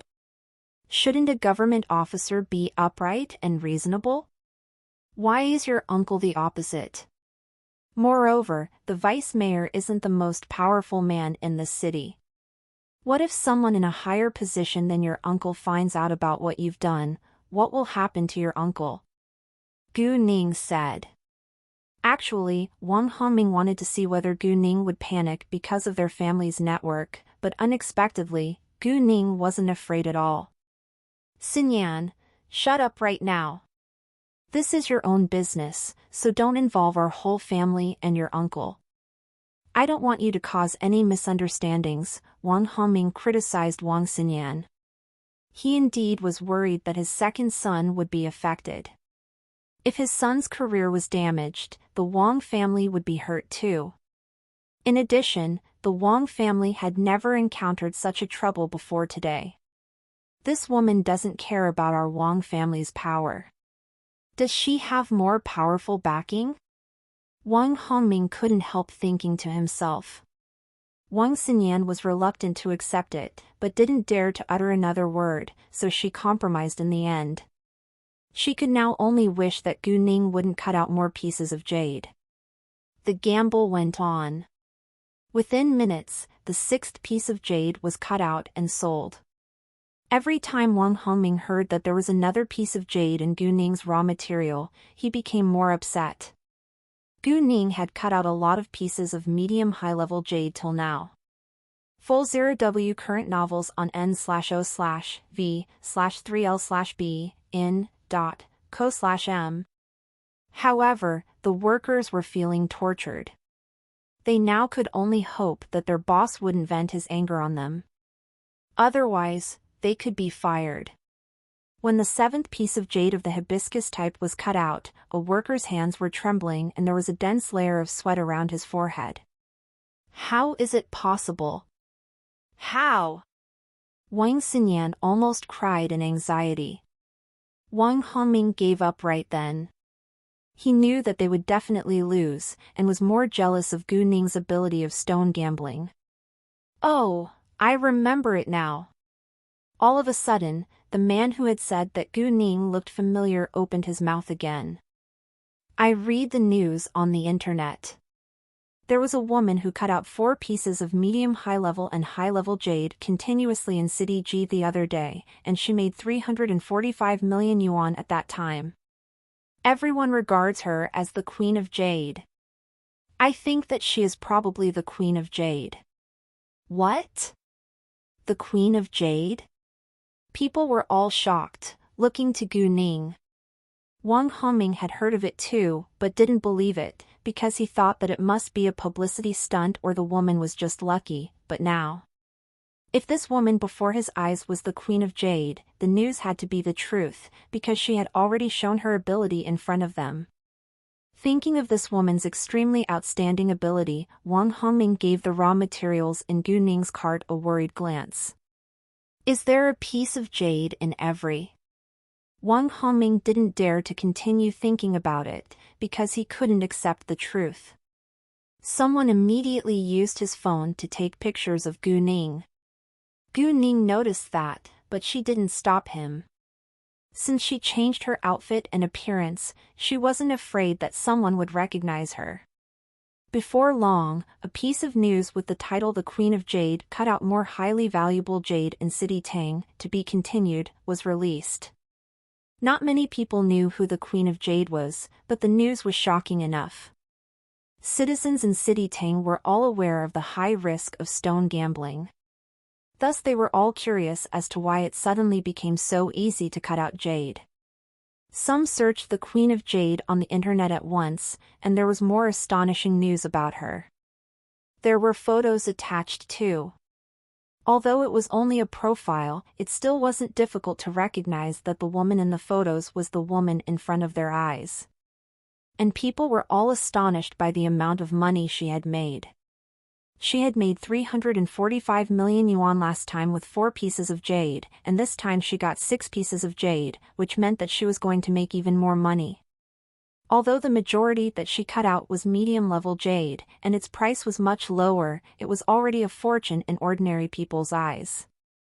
In addition, it hadn't finished yet. More and more people reposted the news and an increasing number of people got to know about it. Many of them who lived nearby ran to the street of stone gambling to witness it with their own eyes. Gu Ning cut out a high-level jade from the 8th raw material. It was of the glass type. The 9th piece was also a high-level jade. It was violet. Wang Hongming almost went crazy, trembling from anger and disappointment. Why? Why can this woman cut out so many pieces of jade? Why? Wang Xinyan was already struck dumb. She wished that she was in a dream. And then, Gu Ning directly took out the 10th raw material with a top-level jade inside. When a worker announced that there was jade inside, no one was surprised again, because they were already used to it. If there was no jade inside, they would probably be astonished. However, when they found out the type of the jade, it caused a sensation once more, because it was the top-level Fulisha jade.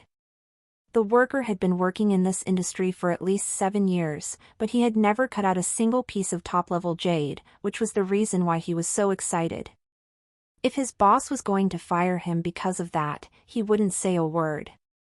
What? Did I hear it right? A top-level Fulisha jade? Wang Hongming almost passed out. Although the Wang family didn't lack jade, it was rare to find high-level and top-level jade, especially the top-level jade. They had to cut out over 1,000 raw materials to get a piece of top-level jade during these years, but Gu Ning easily cut out 2 pieces of high-level jade and a single piece of top-level jade from his own store, which made his eyes green. After the 10th jade was cut out, Gu Ning looked to Wang Hongming. Master Wang, I think the result of the bet is pretty clear now. Would you prefer to transfer the money to me or give a check? Grandpa, Wang Xinyan wanted to stop her grandpa, but before she could finish, Wang Hongming gave her an angry glance. She then closed her mouth at once. Wang Hongming was extremely unwilling to do so, but it was too late to deny it, so he had to transfer the money to Gu Ning. The crowd burst into discussion again. Miss Tang is so awesome. How can she be so lucky and able at the same time? Does she have a superpower and know that there is jade inside? I think that she must have jade eyes, which can see the inside of raw materials. People started to guess, because it was so shocking. However, they were all ordinary people and no one really believed that Gu Ning had jade eyes. Wang Hongming was in a rage now, not because he just lost 20 million yuan, but because Gu Ning took so much valuable, even priceless jade out of his store. That jade was worth far more than 20 million yuan. Does she really have a superpower or jade eyes? Wang Hongming thought to himself, but he soon denied it. He couldn't accept this ridiculous idea. The last person that Wang Hongming wanted to see in this world right now was Gu Ning, but he didn't leave right away, because he was curious how many pieces of jade this woman could cut out, and he was also interested in the Fulisha jade. Although Wang Hongming was an influential figure in City Tang and many people wouldn't compete against him for the Fulisha jade, the jewelry businessmen couldn't care less about him. All they wanted was jade. And the rule was that the most generous buyer got the jade. The Fulisha jade wasn't small, so its initial bid price was very high. 50 million yuan. 60 million yuan. New N0VL chapters are published on N0V/E/LB/IN/CO/M. 320 million yuan. In the end, Wang Hongming got the Fulisha jade at the price of 320 million yuan. He decided to transfer the money again. Wang Hongming now had mixed emotions, because he paid a fortune for a piece of jade out of his own raw materials. It was so unusual. If he had cut out the jade himself, he wouldn't pay a cent for it. Unfortunately, he wasn't lucky enough. Grandpa, why did you buy her jade? Wang Xinyan was almost 20 years old, but was spoiled rotten already. She was so emotional and couldn't make good judgments from the perspective of a businessman. Roan, send her back now. Wang Hongming was in a bad mood now, but Wang Xinyan kept complaining beside his ears, which annoyed him greatly, so he asked the driver to take her back first. Grandpa, Wang Xinyan was reluctant to leave. Go back home now. Wang Hongming lost his patience. Wang Xinyan didn't resist any more, and left with the driver. While she was walking out, she glared at Gu Ning with great force. She hated her to death now. However, Gu Ning didn't care at all, because she knew that Wang Xinyan could barely compete with her. Someone posted the news on the internet again. Its title was Latest News: The Queen of Jade cut out 10 pieces of jade till now. One of them is Fulishu jade, which was sold at the price of 320 million yuan. There were pictures of the jade attached to the post. The news caused an even bigger sensation this time. Even the members from the Jade Association swarmed into the store without delay. Jade of the glass and violet types was hard to find, but not rare, while Fulishu jade was truly a rarity. They only heard that someone cut out Fulishu jade once in a few years. Many people were also green with envy because of the amount of money that Gu Ning had made. They all dreamed to own that enormous amount of money themselves. The Queen of Jade was well known online right now. Miss Tang, do you plan to cut out the rest of the raw materials of yours? Someone asked with great anticipation. There were 7 representatives of different jewelry companies in the store of the Wang family, but only several of them had gotten 1 or 2 pieces of jade, which was barely enough. Although they were jealous of Gu Ning's unusual luck and ability to cut out so many pieces of jade, they were more willing to maintain a good relationship with her for their future cooperation. Sure. Gu Ning gave them an affirmative answer. She intended to aggravate Wang Hongming, and she wouldn't stop when she had just began. The following raw materials which were about to be cut out were from room A. One of them already showed green through the window, so everyone believed that there would be a medium-level jade inside, but to their astonishment, its color changed after only 1 cut. It's purple! How come it's purple? The worker almost shouted with excitement. What? Purple? Isn't it green? No. It's a high-level jade of the violet type. What? The high-level violet? Wow! The crowd was shocked. It was beyond their imagination that there was actually a purple jade inside. However, no one was more regretful than Wang Hongming. He was in despair now. All the priceless jade was bought by a stranger, and he lost a fortune within a day.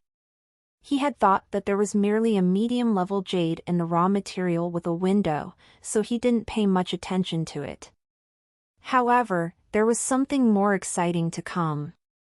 Another worker removed the outer layer and started cleaning the second raw material with a window. The jade with a bright green color came into people's sight. It was flawless and smooth, and was jade of the old pit glass type. Wang Hongming was struck dumb. Why? How could it be possible? He kept thinking to himself. Gu Ning was now almost a goddess in their eyes, because her judgments were 100% accurate concerning stone gambling. No one else could do that before her. Thinking of that, Wang Hongming couldn't accept the truth. His anger and disappointment were burning. I don't think that this is violet jade. It has to be the violet jade with green flowers, someone said in shock when the jade which was assumed to be violet was more than a half cut out. What? Violet jade with green flowers? Another man said with amazement. Violet jade with green flowers was a kind of top-level jade. Although it couldn't compare with the king's green, it was much more valuable than the jade of the old pit glass type. Exactly, I heard that someone cut out a piece of violet jade with green flowers 5 years ago. It weighed 12 pounds and was sold at the price of 1 billion yuan. I think this one probably weighs around 8 pounds, and it is worth at least 500 million yuan, a man added.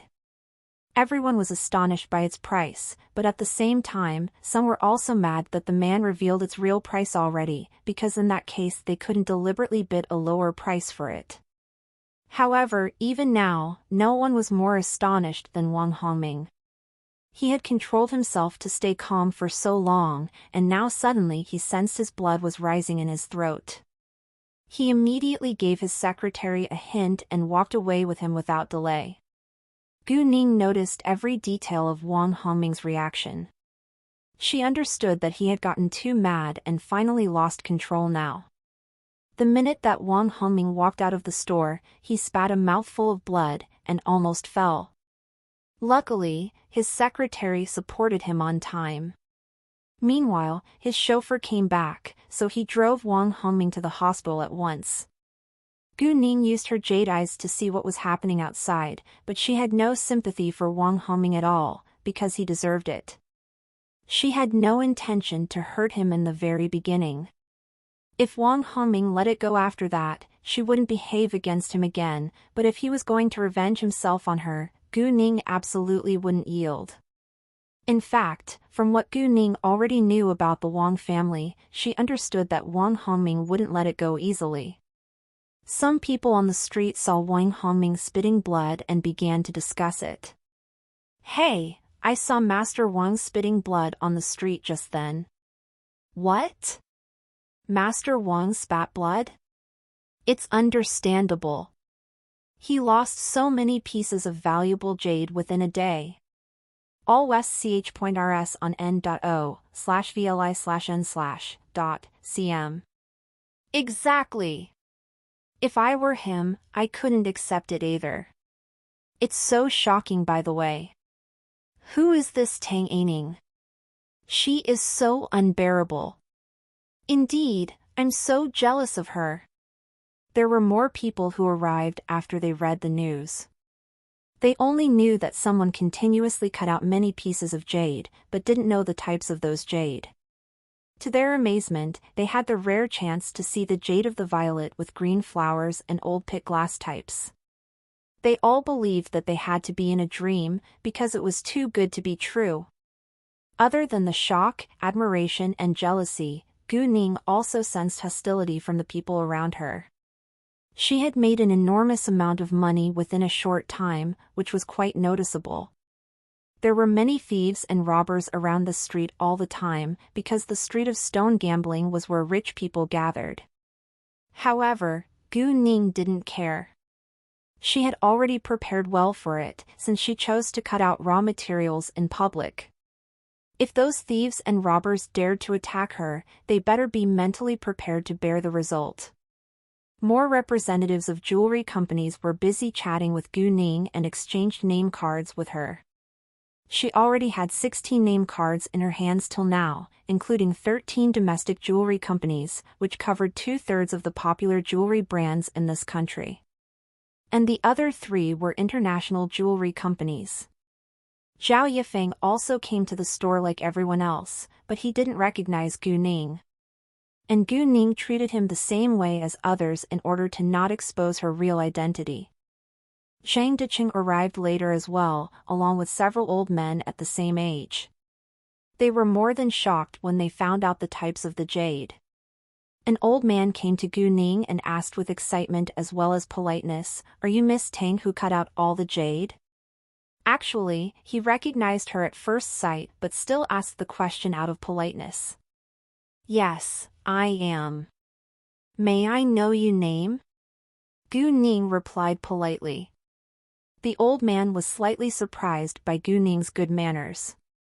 He thought that she would be very proud or even arrogant after she cut out so many pieces of valuable jade, but now he had a better impression of Gu Ning. "Miss Tang, so nice to meet you. I'm the head of the Jade Association in City Tang, Zhang Dequan. And your extremely outstanding ability of stone gambling impresses me deeply. I hope that we can have a chance to communicate with each other." Zhang Dequan didn't hide his appreciation and admiration towards Gu Ning. And he didn't show any hatred or jealousy at all. He only admired Gu Ning for her ability of stone gambling, instead of her wealth. Only upright people valued ability and talent over money. Zhang Dequan was Zhang Deqing's younger brother. And as the head of Jade Association, Zhang Dequan was also excellent at stone gambling. He had cut out 3 pieces of jade out of 5 raw materials before. Although it had only happened once, he had won everyone's respect already, because it had never happened before him, but now, Gu Ning appeared all of a sudden. "So nice to meet you too, Mr. Zhang. It's my honor to be able to communicate with you," Gu Ning replied modestly. She wouldn't reject such a kind and respected man. And the point of cooperation was a win-win. "Miss Tang, would you please tell me how you make judgments about whether there is jade in the raw materials? I had a look of those raw materials in your cart, but some of them don't show any signs of jade," Zhang Dequan asked Gu Ning. "The outer layer of the raw materials is a weathered leather shell, which makes it impossible to see whether there is jade or its species. It is said that songhua, python stripe, moss and other characteristics are of great help to judge the internal condition of the raw materials. I don't deny it, because they're indeed helpful in most cases, but it's also possible to cut out jade from raw materials without songhua, python stripe, moss or other characteristics. One's luck is also very important. Therefore, I basically choose raw materials according to my instinct." "Fortunately, I have good instinct and luck," Ning answered. "Well put." Zhang Dequan couldn't agree more. He understood that it was also possible to cut jade out of raw materials without songhua, python stripe, moss or other characteristics, but no one dared to take the chance because it was too risky. However, he was still amazed by this woman's unbelievable luck. He had to believe it for now, because he couldn't find any other reasonable explanation. In addition, the woman indeed seemed confident and able. Gu Ning also noticed that Master Tang was standing with Lu Mingfei, the representative of Dihao Jewelry, who had exchanged name cards with her. Dihao Jewelry originated from City B, and was the biggest high-end jewelry brand in this country. It was one of the 4 first-line jewelry brands domestically, and was famous internationally too. There were only 3 domestic jewelry companies which were well known internationally, and the Tang family's company was one of them, but this Tang family wasn't the Tang family that Tang Yining was from. Gu Ning glanced at Master Tang, seeing that Lu Mingfei respected Master Tang a lot, as if Master Tang was his boss. Is Master Tang the boss or the management of Dihao Jewelry? Gu Ning thought to herself. Dihao Jewelry belonged to the Tang Huang Group, and the Tang family was one of the 4 most influential families in City B. The Tang family was more than a normal super-rich family because it was powerful in both business and politics, thus few people dared to act against it. Gu Ning believed that Master Tang must have a close connection with Dihao Jewelry. Anyway, it had nothing to do with her. The violet jade with green flowers was open for bid later. Because a man had already revealed the real price of this violet jade with green flowers, all the businessmen started to bid at a very high price. In the end, the violet jade with green flowers was bought by Dihao Jewelry at the price of 600 million yuan. Follow US stories at nvl/by/n.com. After that, the old pick glass species was sold at the price of 250 million yuan.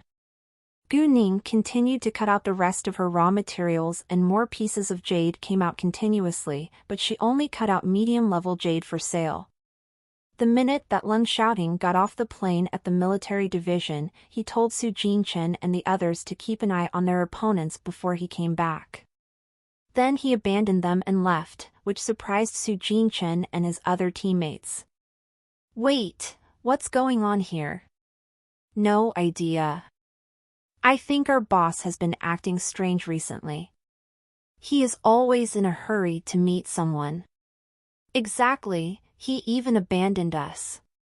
Is he really in love now?" Gu Ning had already told Leng Xiaoting that she would be in the street of stone gambling most of today, so he drove straight to the street. When he parked the car in the parking lot, he called Gu Ning at once. However, it wasn't convenient for Gu Ning to answer his call now, so she texted him. Ling Xiaoting immediately sent her a message back. I have already arrived here at the parking lot on the Street of Stone Gambling. Reading that message, Gu Ning was slightly surprised but soon went back to normal. She understood that he must be free now since he came here in person, so she packed up and left without delay. Gu Ning had only cut out half of her raw materials till now, and there were 30 more with mostly medium-level jade inside. Gu Ning had not only made over 2.3 billion yuan, but also absorbed a lot of power from the jade that she had cut out today. Her telepathic eye space was doubled again, and was 8 square meters in size now. Seeing that Gu Ning was leaving, the jewelry businessmen were all disappointed because many of them hadn't gotten a single piece of jade yet. Gu Ning comforted them. Please don't worry. I'll inform you all within 1 or 2 days once the rest of the raw materials have all been cut out. Hearing that, everyone was excited. Then Gu Ning left the store. Although Wang Hongming was absent, someone told him every detail about what was happening in his store. When he got to know that Tang Yining cut out over 30 pieces of jade continuously and made 2.3 billion yuan till now, he spat blood several times. She had only cut out half of her raw materials and had already made 2.4 billion yuan. Wang Hongming was now fully convinced that the rest of her raw materials all contained jade. Did she take all the raw materials with jade inside from my store? Wang Hongming thought to himself. This time, Wang Hongming had a plan to kill Tang Yining. The minute that Gu Ning walked out of the store, she sensed that eyes were fixed on her, but she didn't care. She went straight to a washroom with the box of jade in her hands, then put it into her telepathic eye space. After that, she changed her clothes and removed her makeup swiftly. 10 minutes later, she was back to her normal appearance and left the washroom. There were 3 men pacing back and forth nearby outside of the washroom. They fixed their eyes on the washroom, but failed to recognize Gu Ning because she had already changed. Thus Gu Ning calmly walked away while in their sight. They waited for a long time, but Tang Yining still didn't show up. They started to sense that something had to be wrong. It shouldn't take so long for a woman to use a washroom, but they were men and couldn't go inside to check, so they randomly asked another woman to go inside and check for them. However, the woman told them that it was empty without anybody inside. What? It's empty? How is it possible? None of them believed it because Tang Yining never walked out. Are you lying? A man questioned the woman. I'm not. You can check it yourself if you don't believe me, the woman replied. They exchanged a glance with each other. After a few seconds of struggle, one of them said, I'll go check it. He made a round in the ladies' room, but it was indeed empty. They were all struck dumb now. What happened? We've been waiting here the entire time, but she never walked out. Exactly. And there is only one way out of the ladies' room. Did she change her look and we failed to recognize her? Impossible, I didn't see any female with a box in her hands coming out. What exactly happened? Did she disappear for no reason? A man asked, and all of them felt scared but couldn't believe it. What should we do now? A man asked worriedly. Their target disappeared all of a sudden, and they would be punished. No idea, another man said resignedly. I think we should check around this area once more. Before Gu Ning walked out of the Street of Stone Gambling, she noticed that there were many people gathered outside of a store which was being damaged by a group of men. What is going on? Who has Boss Jing offended? It's not Boss Jing, but his son Jing Hao isn't able to pay usury one. The usurer can't get the money back, so directly sent people to damage his store. What? Again? Apparently, it had happened before. Find new stories on nov/elbin.com. Indeed, this is already the 3rd time this year. Boss Jing could pay the usury the previous 2 times, but now he can't afford it.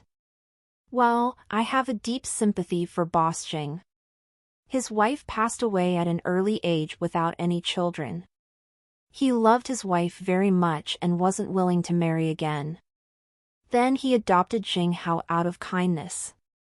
However, unexpectedly, Jing Hao is merely a loser who can't achieve anything and destroyed all of Boss Jing's wealth. Exactly. Jing Hao is just fooling around and gambles all day. What a shame that Boss Jing, who is such a good person, has been ruined by his adopted son. I think that his store will probably close in the near future. Jing Hao is so shameless and useless. Why does Boss Jing still keep the connection with him? Who knows? Everyone was busy discussing with others. Hearing their discussion, Gu Ning felt sorry for this Boss Jing too, and also hated Jing Hao. Stop it, please. Please stop it. I'll pay you back in 2 days. Xingping tried his best to stop the group of men in vain, and he was pushed backwards with great force. It happened too fast for Xingping to react. He immediately lost his balance, falling down, and there were shelves of raw materials behind him. If Xingping knocked straight into those raw materials, he would be badly injured. Without hesitation, Gu Ning pushed the 2 people standing in her way aside, running ahead. Those 2 people almost fell and screamed, but when they found out what was happening in front of their eyes, they were shocked. Gu Ning was very fast, but was still a little bit late. Xingping had already hit the shelves with the raw materials placed on them. Many raw materials fell down one after another, and one of them hit Xingping's shoulder while another was falling towards his head. The crowd rounded their eyes with astonishment, and some turned away to avoid the terrible scene. However, right at that moment, a hand grabbed Xingping's arm and immediately pulled him away. Xingping finally escaped the raw materials falling from the shelves. Everyone was amazed, looking at the young girl who was surprisingly agile and had strength to save Xingping's life. Otherwise, Xingping would either be dead or severely injured. Xingping was struck dumb. The men who were damaging the store stopped for a second when they heard the loud noise. They were so close, but none of them had the intention to help Xingping. After seeing what Gu Ning had done, they were all surprised too. However, they saw that Xingping was fine, so they continued smashing objects in the store. Although it had nothing to do with Gu Ning, she was greatly annoyed and attacked those men without delay. She caught the man who stood nearest to her by his shoulder and lifted him off the ground and threw him outside with great force. People were all shocked by the scene. It was beyond their imagination that such a young girl could be so strong. None of the other men in the store realized what was going on before the second man was kicked down onto the floor by Gu Ning. What the F***ck? Just as the man opened his mouth, Gu Ning lifted him up, throwing him away. The second man accidentally fell on the first man, and the first man almost passed out from the pain. The other 2 men finally realized what was going on. They were both shocked to see that their partners were knocked out, then raised the wood sticks in their hands and started attacking Gu Ning in anger. However, this time, before Gu Ning could move, a man dashed in from the outside and threw the other 2 men out of the store within seconds. Everyone was again amazed by this man's beautiful movements and appearance. "Are you all right?" Ling Xiaoting asked Gu Ning worriedly. "I'm fine," Gu Ning smiled gently. She wasn't surprised by his sudden appearance, instead she felt touched. "What's going on here?" Ling Xiaoting asked. "Oh, nothing. I just wanted to help this man," Gu Ning answered. "Miss, thank you so much for saving my life." Xingping thanked Gu Ning at once. He was still in shock after what just had happened to him. If it hadn't been for Gu Ning, he would have been dead already. "My pleasure," Gu Ning said. "However, Mr. Zhang, I heard that your adopted son causes you all these troubles. Why don't you cut off the connection with him?" Hearing that, Xingping sighed with great force and said resignedly, "Actually, I've failed to contact him for a year. He causes trouble outside, but those men all come to me. I don't know how to handle it. If I don't give them money, they'll damage my store." He didn't tell Gu Ning whether he was regretful that he had adopted Jing Hao, but he made it clear that he wanted to cut off the connection with Jing Hao. One's kindness had limitations. Xingping had brought Jing Hao up and had now lost all of his wealth because of him, which already crossed the bottom line. "Why don't you call the police?" Gu Ning asked. "I did. However, they are members of the Qing gang, and even the police don't dare to annoy them," Xingping replied. He was only a common citizen without power and support, thus no one was willing to help him. Speaking of the Qing gang, Xingping suddenly realized that it could be dangerous. "Oh! They are from the Qing gang, and you injured them. You could get in trouble. I think you better leave right now." "It's fine." Gu Ning understood that Xingping was being kind, but she wasn't afraid of the Qing gang at all. "Don't you dare leave. You injured us and the Qing gang won't let you get away with it." At this time, the men who had been knocked down on the ground threatened Gu Ning and Leng shouting, "Gee, do you think that everyone is afraid of the Qing gang?" Gu Ning sneered with disdain. They didn't expect that Gu Ning wasn't scared at all, but they believed that she was just pretending. "If you're not afraid, stay here." Apparently, they were going to ask for support. "I won't leave, because you have to pay for what you've done. Mr. Zhang, please calculate your loss, and let them pay the compensation," Gu Ning said. "Miss." Xingpeng was surprised. He didn't dare ask them for compensation at all. He was more afraid that they would get revenge on him. "What? How dare you ask us to pay the compensation?" Those men from the Qing gang were mad. "I don't think that up to you," Gu Ning sneered once more. Since she had already given Xingping a helping hand, she would not leave him in a mess. In fact, she decided to help him solve the problem completely. Otherwise, those hoodlums would vent their anger on Xingping if Gu Ning and Leng Xiaoting were gone. In addition, it wasn't Xingping's duty to pay for Jing Hao's bad behavior. "Tell me you and your leader's names," Gu Ning said to one of the men. "I'm Zhao San, and my leader is Zhou Yi, who is an important figure in the Qing gang," a man said proudly, because he didn't believe that Gu Ning was able to deal with them. "Great, you can go away now," Gu Ning said. "What?" Those hoodlums didn't expect that Gu Ning would change the topic so quickly. "Go away right now. Otherwise, I'll kick you away," Gu Ning snapped with a cold glance. Facing the great pressure from Gu Ning, those hoodlums trembled in horror, escaping away without delay. However, before they left, one of them threatened, "It's not the end yet, and we'll be back." All the people around them felt sorry for Xingping, but they could do nothing to help him. Those hoodlums were from the Qing gang after all. After Zhao San's group was gone, the onlookers dispersed too. "Well, I think that I will have to close my store and leave City Ting now," Xingping sighed sadly. He was truly frightened this time, and he had already had the idea to close his store, because his store could barely stay afloat now. Then he said to Gu Ning again, "Miss, I can tell that you're not afraid of the Qing gang, but the Qing gang isn't some organization that you can have bad blood with. I think you better leave now." "Mr. Zhang, don't worry. Since I'm already involved, I'll help you solve the problem," Gu Ning said. "What?" Xingpeng was quite surprised.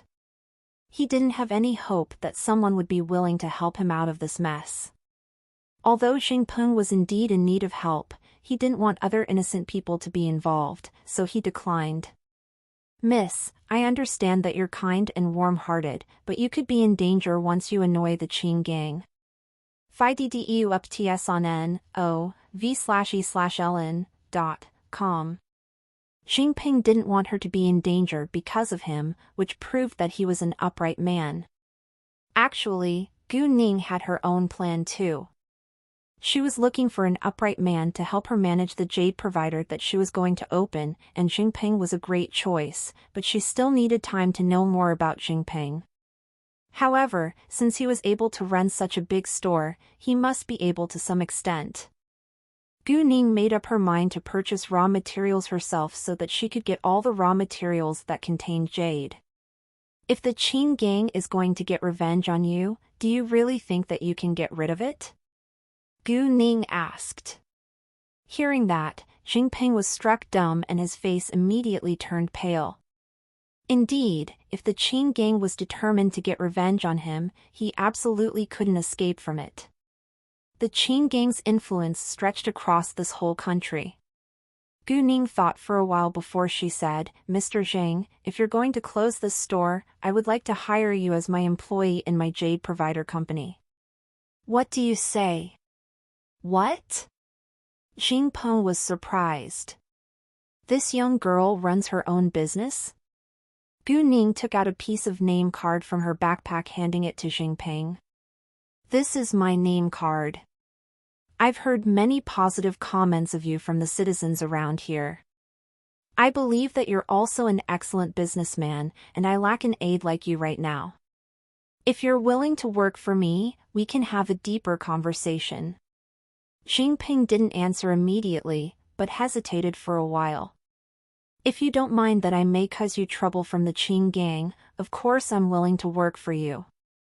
Xingpeng was a sophisticated man. Although he was worried that Gu Ning might get in trouble because of him, he sensed from her attitude that she really wasn't afraid of them. Either she was from a powerful family, or she had some type of relationship with the Qin gang. Either way, she was truly not afraid of the Qin gang, so he trusted her. In the beginning, Xingping thought that Gu Ning probably wanted to help him, so she offered to let him work in her company. However, Gu Ning then told him that she appreciated his ability and character, which was quite inspiring and encouraging.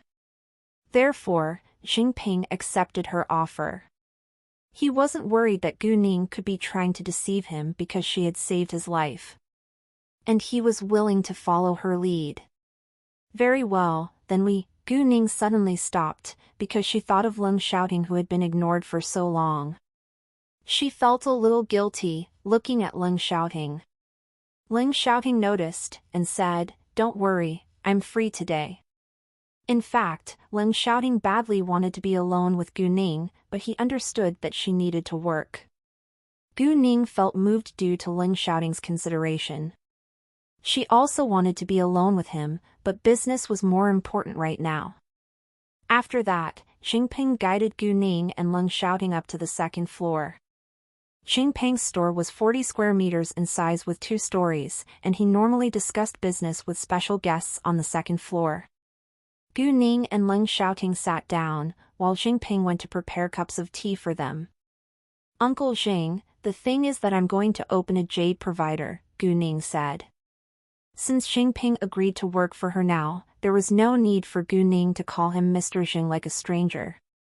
"However, I'm still a student right now, and I need a qualified manager. I think that you are an excellent choice.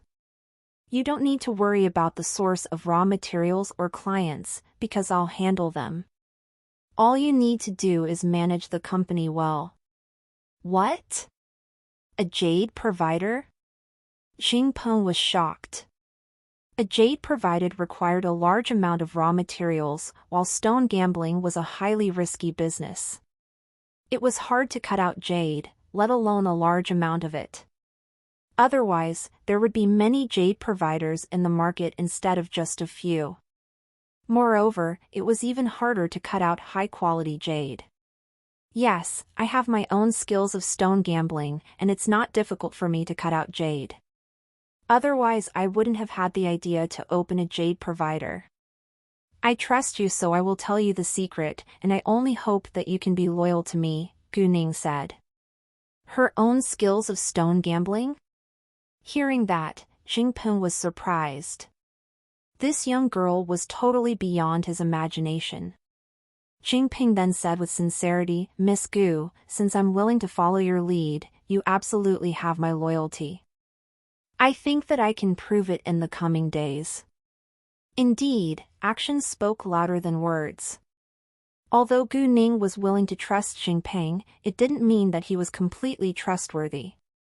If he wanted to win her complete trust, he had to prove his loyalty in the future. "Could you please tell me your source of raw materials?" Gu Ning asked. "There are 7 raw material providers in City Tang, and the Zhang family, the Wang family as well as the Liu family are well known for their stability and size.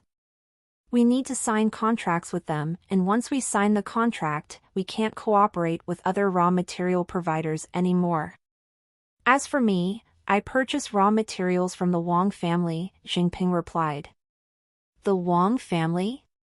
Gu Ning suddenly had an idea. Although she hadn't signed the contract with the Zhang family yet, they established their alliance already. The Zhang family would keep supplying raw materials for her.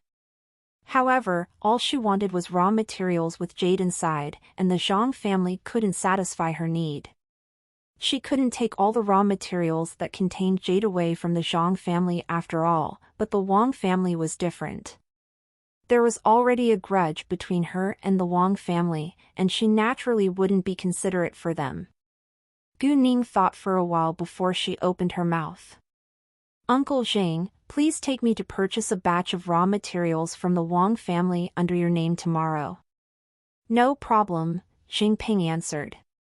"Oh, by the way, do you own this store or do you rent it?" Gu Ning asked. She planned to use this store as a reception. "I own it," Jinping replied. "Would you mind leasing this store to me as a reception for our company?" Gu Ning asked. "Of course not," Jinping answered with alacrity. "And do you know where there are factories available for renting? It's not appropriate to cut out a large amount of raw materials here," Gu Ning said. "Factories were safer than the street of stone gambling too." "Sure, there is a factory area a kilometer away from here to the right. The area is equipped with high-level safety facilities, but the rent is a little high," Jinping said. "As long as it's safe, I don't care about its price," Gu Ning said. "A factory wouldn't be more expensive than the raw materials." "Oh, how many workers do you have in your store?" Gu Ning asked. 3. One is an accountant, and the other 2 are responsible for cutting raw materials, Jinping answered. "Please ask them whether they're willing to join my company. I can pay them a good salary," Gu Ning said. "Sure, I will," Jinping said. Actually, he knew that they would agree even without having to ask. Gu Ning and Jinping finished their discussion for now, and they would talk more about the factory later after they signed the contract.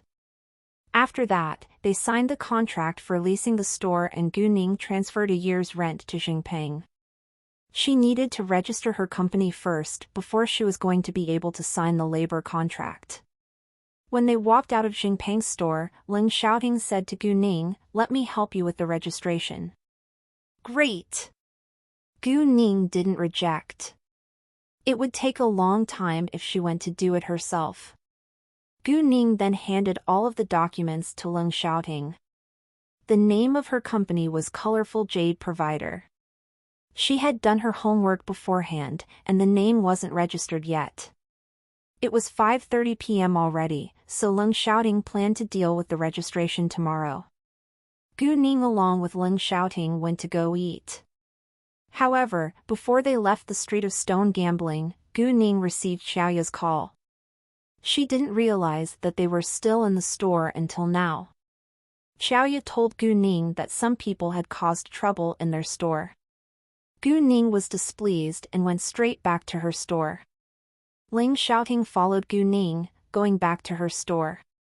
When he saw Gao Yi and Xiaoya, he gave them a cold look, which made Gao Yi and Xiaoya feel stressed. Gao Yi and Xiaoya didn't know Leng Xiaoting, but they sensed that the man knew them and stared at them unkindly. Gu Ning also noticed that, and she immediately interrupted them.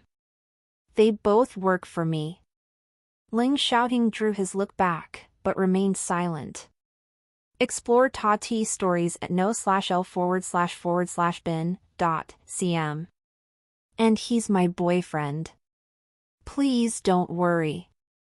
Gu Ning comforted them. Gao Yi and Xiaoya felt a little relieved. Gao Yi and Xiaoya didn't regard Gu Ning as a young girl, so it wasn't surprising that she had a boyfriend. Her boyfriend looked so powerful. From their rich experience of years, they were aware that the man was much stronger than them. However, no matter how strong or powerful he was, they only cared that he wasn't threatening them. Gu Ning's sight fell on 3 men who were seated, trembling in fear in the corner. All of them were black and blue. Apparently, Gao Yi and Xiaoya had already taught them a lesson. Boss, they claimed that the Wang family sent them here, Xiaoya said seriously. The Wang family? Without a doubt, it had to be Wang Hongming, because Gu Ning only had bitter conflict with him. She knew that Wang Hongming wouldn't let it go easily, so she wasn't surprised now, but Leng Xiaoting was mad. He gave those men an icy glance, and those men instantly felt threatened. Let alone those men, even Gu Ning along with Xiaoya and Gao Yi thought that it was frightening. Gu Ning pulled Leng Xiaoting's hand at once. It's fine. Leng Xiaoting held Gu Ning's hand in his palm and relaxed. Let them go. It's no big deal, but if the Wang family dares to do it again, we'll fight back then, Gu Ning said. It wasn't because she was kind, but she thought that it wasn't necessary to annoy the Wang family just because of this small trouble. Then she looked to those men and warned, tell the man behind you that if it happens again, we'll fight back. Now get lost. Hearing that, the 3 men escaped away without delay. Gao Yi, Xiaoya, please stay here for a while longer. I need to find a suitable factory right now, and I'll rent it once I find it. Then we can move all the stuff there, in case the Wang family tries to cause us more trouble, Gu Ning ordered. Although she wasn't afraid of the Wang family, she didn't like trouble either. Thus she had to settle the factory as soon as possible. No problem. Gao Yi and Xiaoya replied. Then Gu Ning and Leng Xiaoting left for the factory that Jinping had mentioned. It wasn't early now, but it wasn't late neither. On their way, Gu Ning finally had time to call Siti. Leng Xiaoting felt slightly uncomfortable, but he understood that it was better to let Siti handle the mess caused by members of the Qing gang. Siti answered Gu Ning's call and said, Hi, what's up? Well, actually something terrible just happened, and I do hope that you can help me. It was a little embarrassing for Gu Ning to bother Siti. What happened? Siti asked. The thing is, Gu Ning briefly told Siti what had happened in Jinping's store and that Jinping now worked for her. Would you please help me talk to the senior management of the Qing gang and stop causing Jinping trouble in City Tang? He is indeed innocent, Gu Ning said, revealing the fact that she already knew that Siti was the head of the Qing gang. Although Siti normally didn't bother himself with such trifles, he was annoyed when Gu Ning was involved. Sure, I'll handle it, Siti answered with alacrity. Gu Ning thanked him before she hung up. How did you meet those two? Leng Xiaoting asked Gu Ning this time and sounded serious. The two were of course Gao Yi and Xiaoya.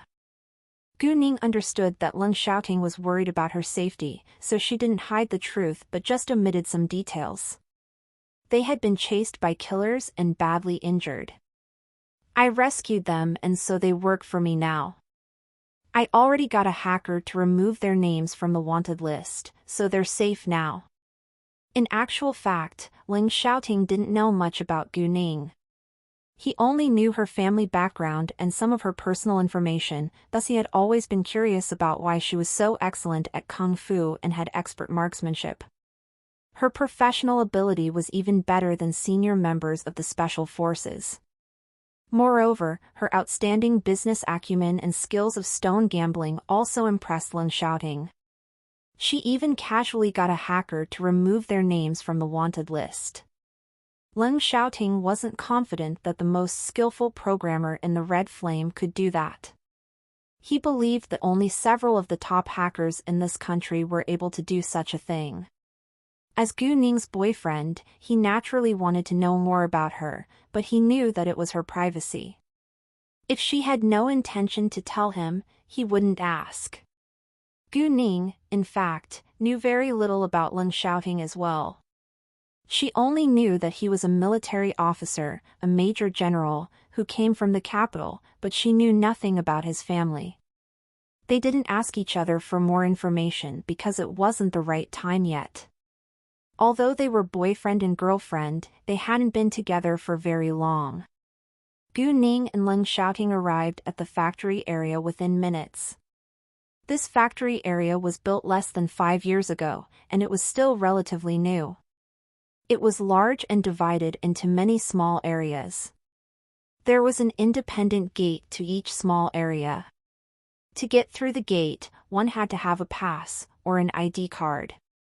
And there were at least 4 to 8 factory buildings which belonged to one company or several companies in each area.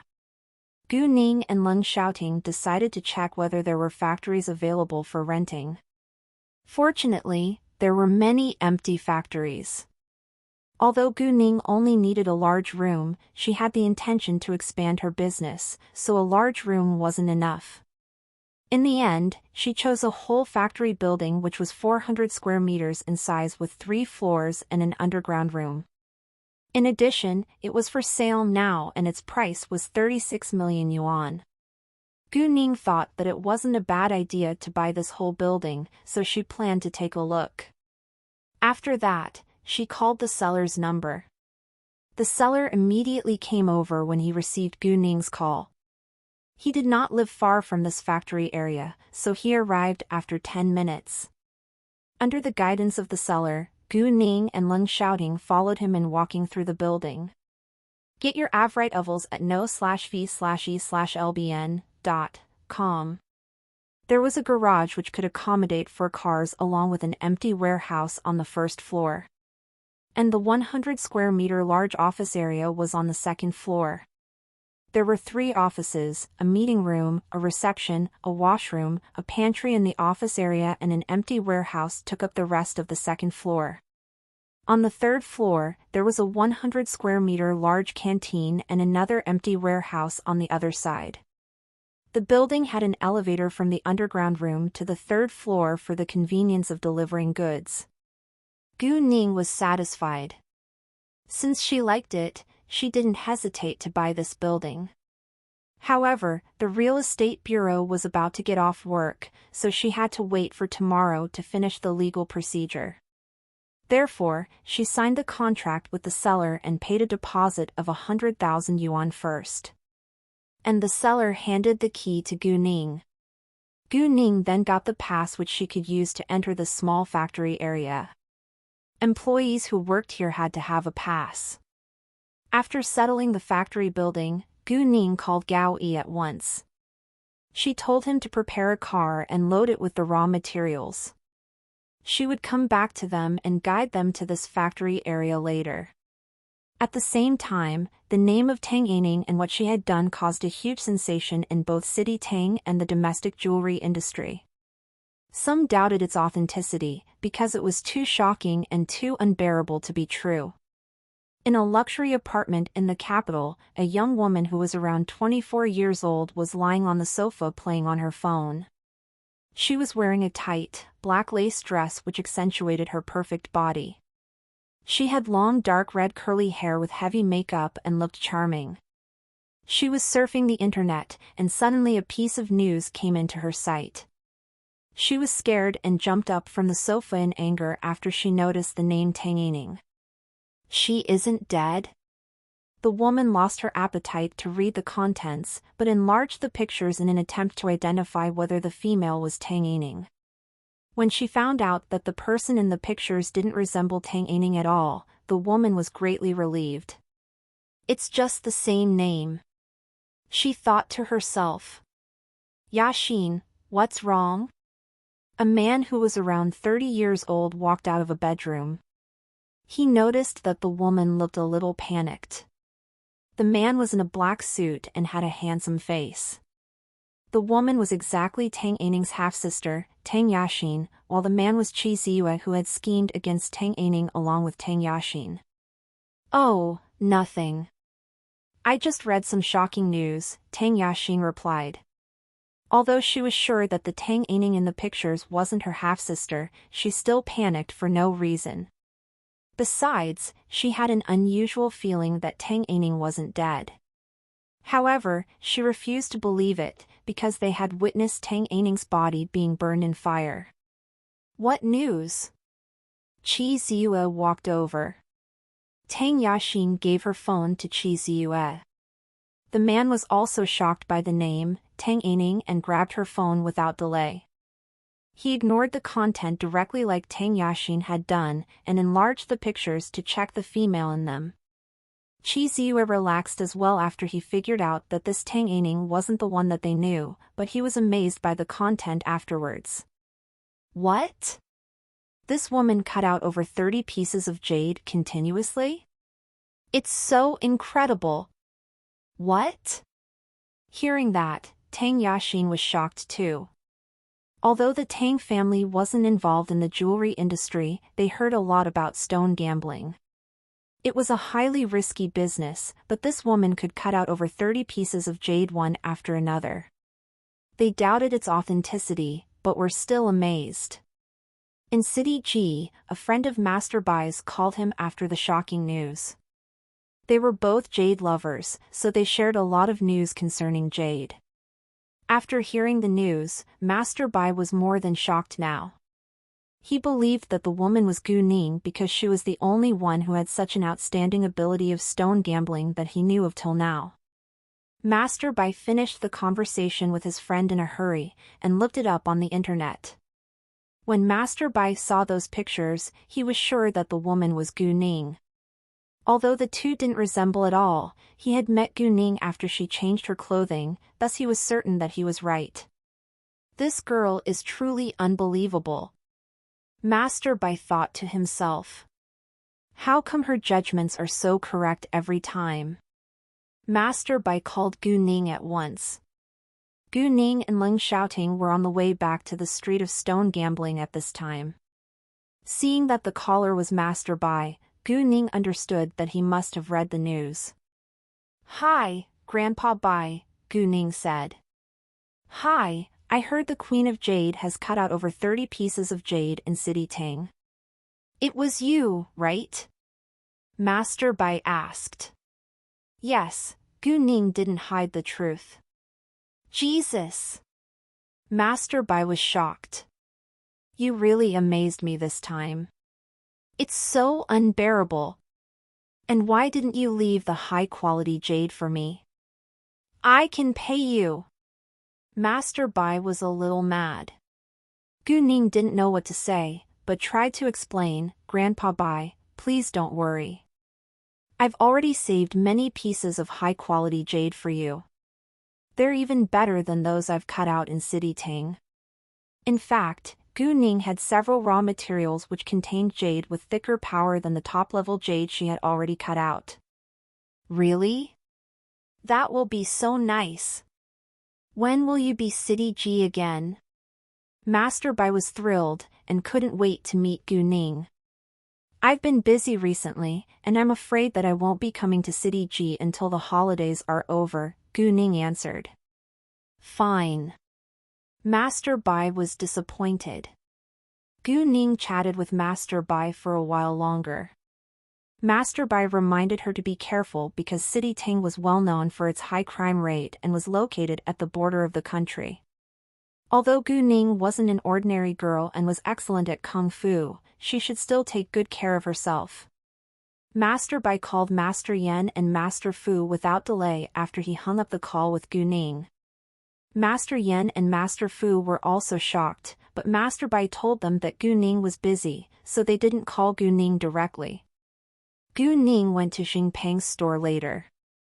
Xingpeng had already sold the rest of the raw materials to other shops at a low price. There were 2 machines left in the store, so Gu Ning directly took it, along with her raw materials, to the factory building. Xingpeng told Gu Ning that those hoodlums from the Qing gang had come to his store and apologized to him. Gu Ning believed in Xingpeng's character, but she still reminded him to be loyal to her. Otherwise, the Qing gang could cause him more trouble. Xingpeng was clearly aware of that, and he would never betray Gu Ning. Then Gu Ning transferred 500,000 yuan to Xingpeng for the redecoration of this store. They would make alterations to this store and paint the walls. The counter would be kept where it was. And the pantry as well as the lounge would be set to the side of the counter. Gu Ning told Xingpeng to buy a whole new set of sofas with more seats. In Gu Ning's eyes, furnishing was very important, because it left the first impression on guests. The shop board would also be changed into colorful jade provider office. Those small changes were finished within a day. After that, Gu Ning told Gao Yi and Xiaoya to put the raw materials along with the machines onto the second floor of the factory building. It was already 7 p.m. when they finished placing the raw materials correctly. Gu Ning told Gao Yi and Xiaoya to guard the factory tonight and that they would change the locks tomorrow. Gao Yi and Xiaoya of course wouldn't disobey Gu Ning's order. There were supermarkets and diners in this factory area, so Gao Yi and Xiaoya went to dine together in a small restaurant and bought daily necessities in a supermarket. There were plenty of rooms in the factory building, so they stayed in the same room for tonight. "What do you want to eat now?" Ling Xiaoting asked Gu Ning after they left the factory area. "Well, since we're in City Tang, we have to try its specialties." Gu Ning replied. "Sure," Ling Xiaoting said. They weren't familiar with City Tang, so they followed the GPS, driving to a famous local restaurant. Of course, they made a reservation on the phone before they went there. The restaurant was extremely popular, but it wasn't big and only had 10 private rooms along with 10 tables in the hall. Thus it was hard to get a reservation from 6 p.m. to 7 p.m. when most people had dinner. And the restaurant was always full of people. Luckily, Gu Ning reserved the final private room and they would arrive there after 10 minutes. "Don't you need to fulfill your task? Why do you still have time to be with me?" Gu Ning asked Ling Xiaoting. "Well, actually I didn't need to join them this time, but because of you, I came here," Ling Xiaoting told Gu Ning the truth and she was touched. "Where will you stay tonight?" Gu Ning asked. Somehow she felt nervous and anticipated the answer. She had to admit that she was looking forward to spending the whole night with him. "I'll stay with you," Ling Xiaoting said naturally. Gu Ning flushed a little and didn't know what to say next. Gu Ning's silence made Ling Xiaoting think that she was mad. He was anxious and asked, "Aren't you willing to stay with me?" "Of course I am," Gu Ning said at once.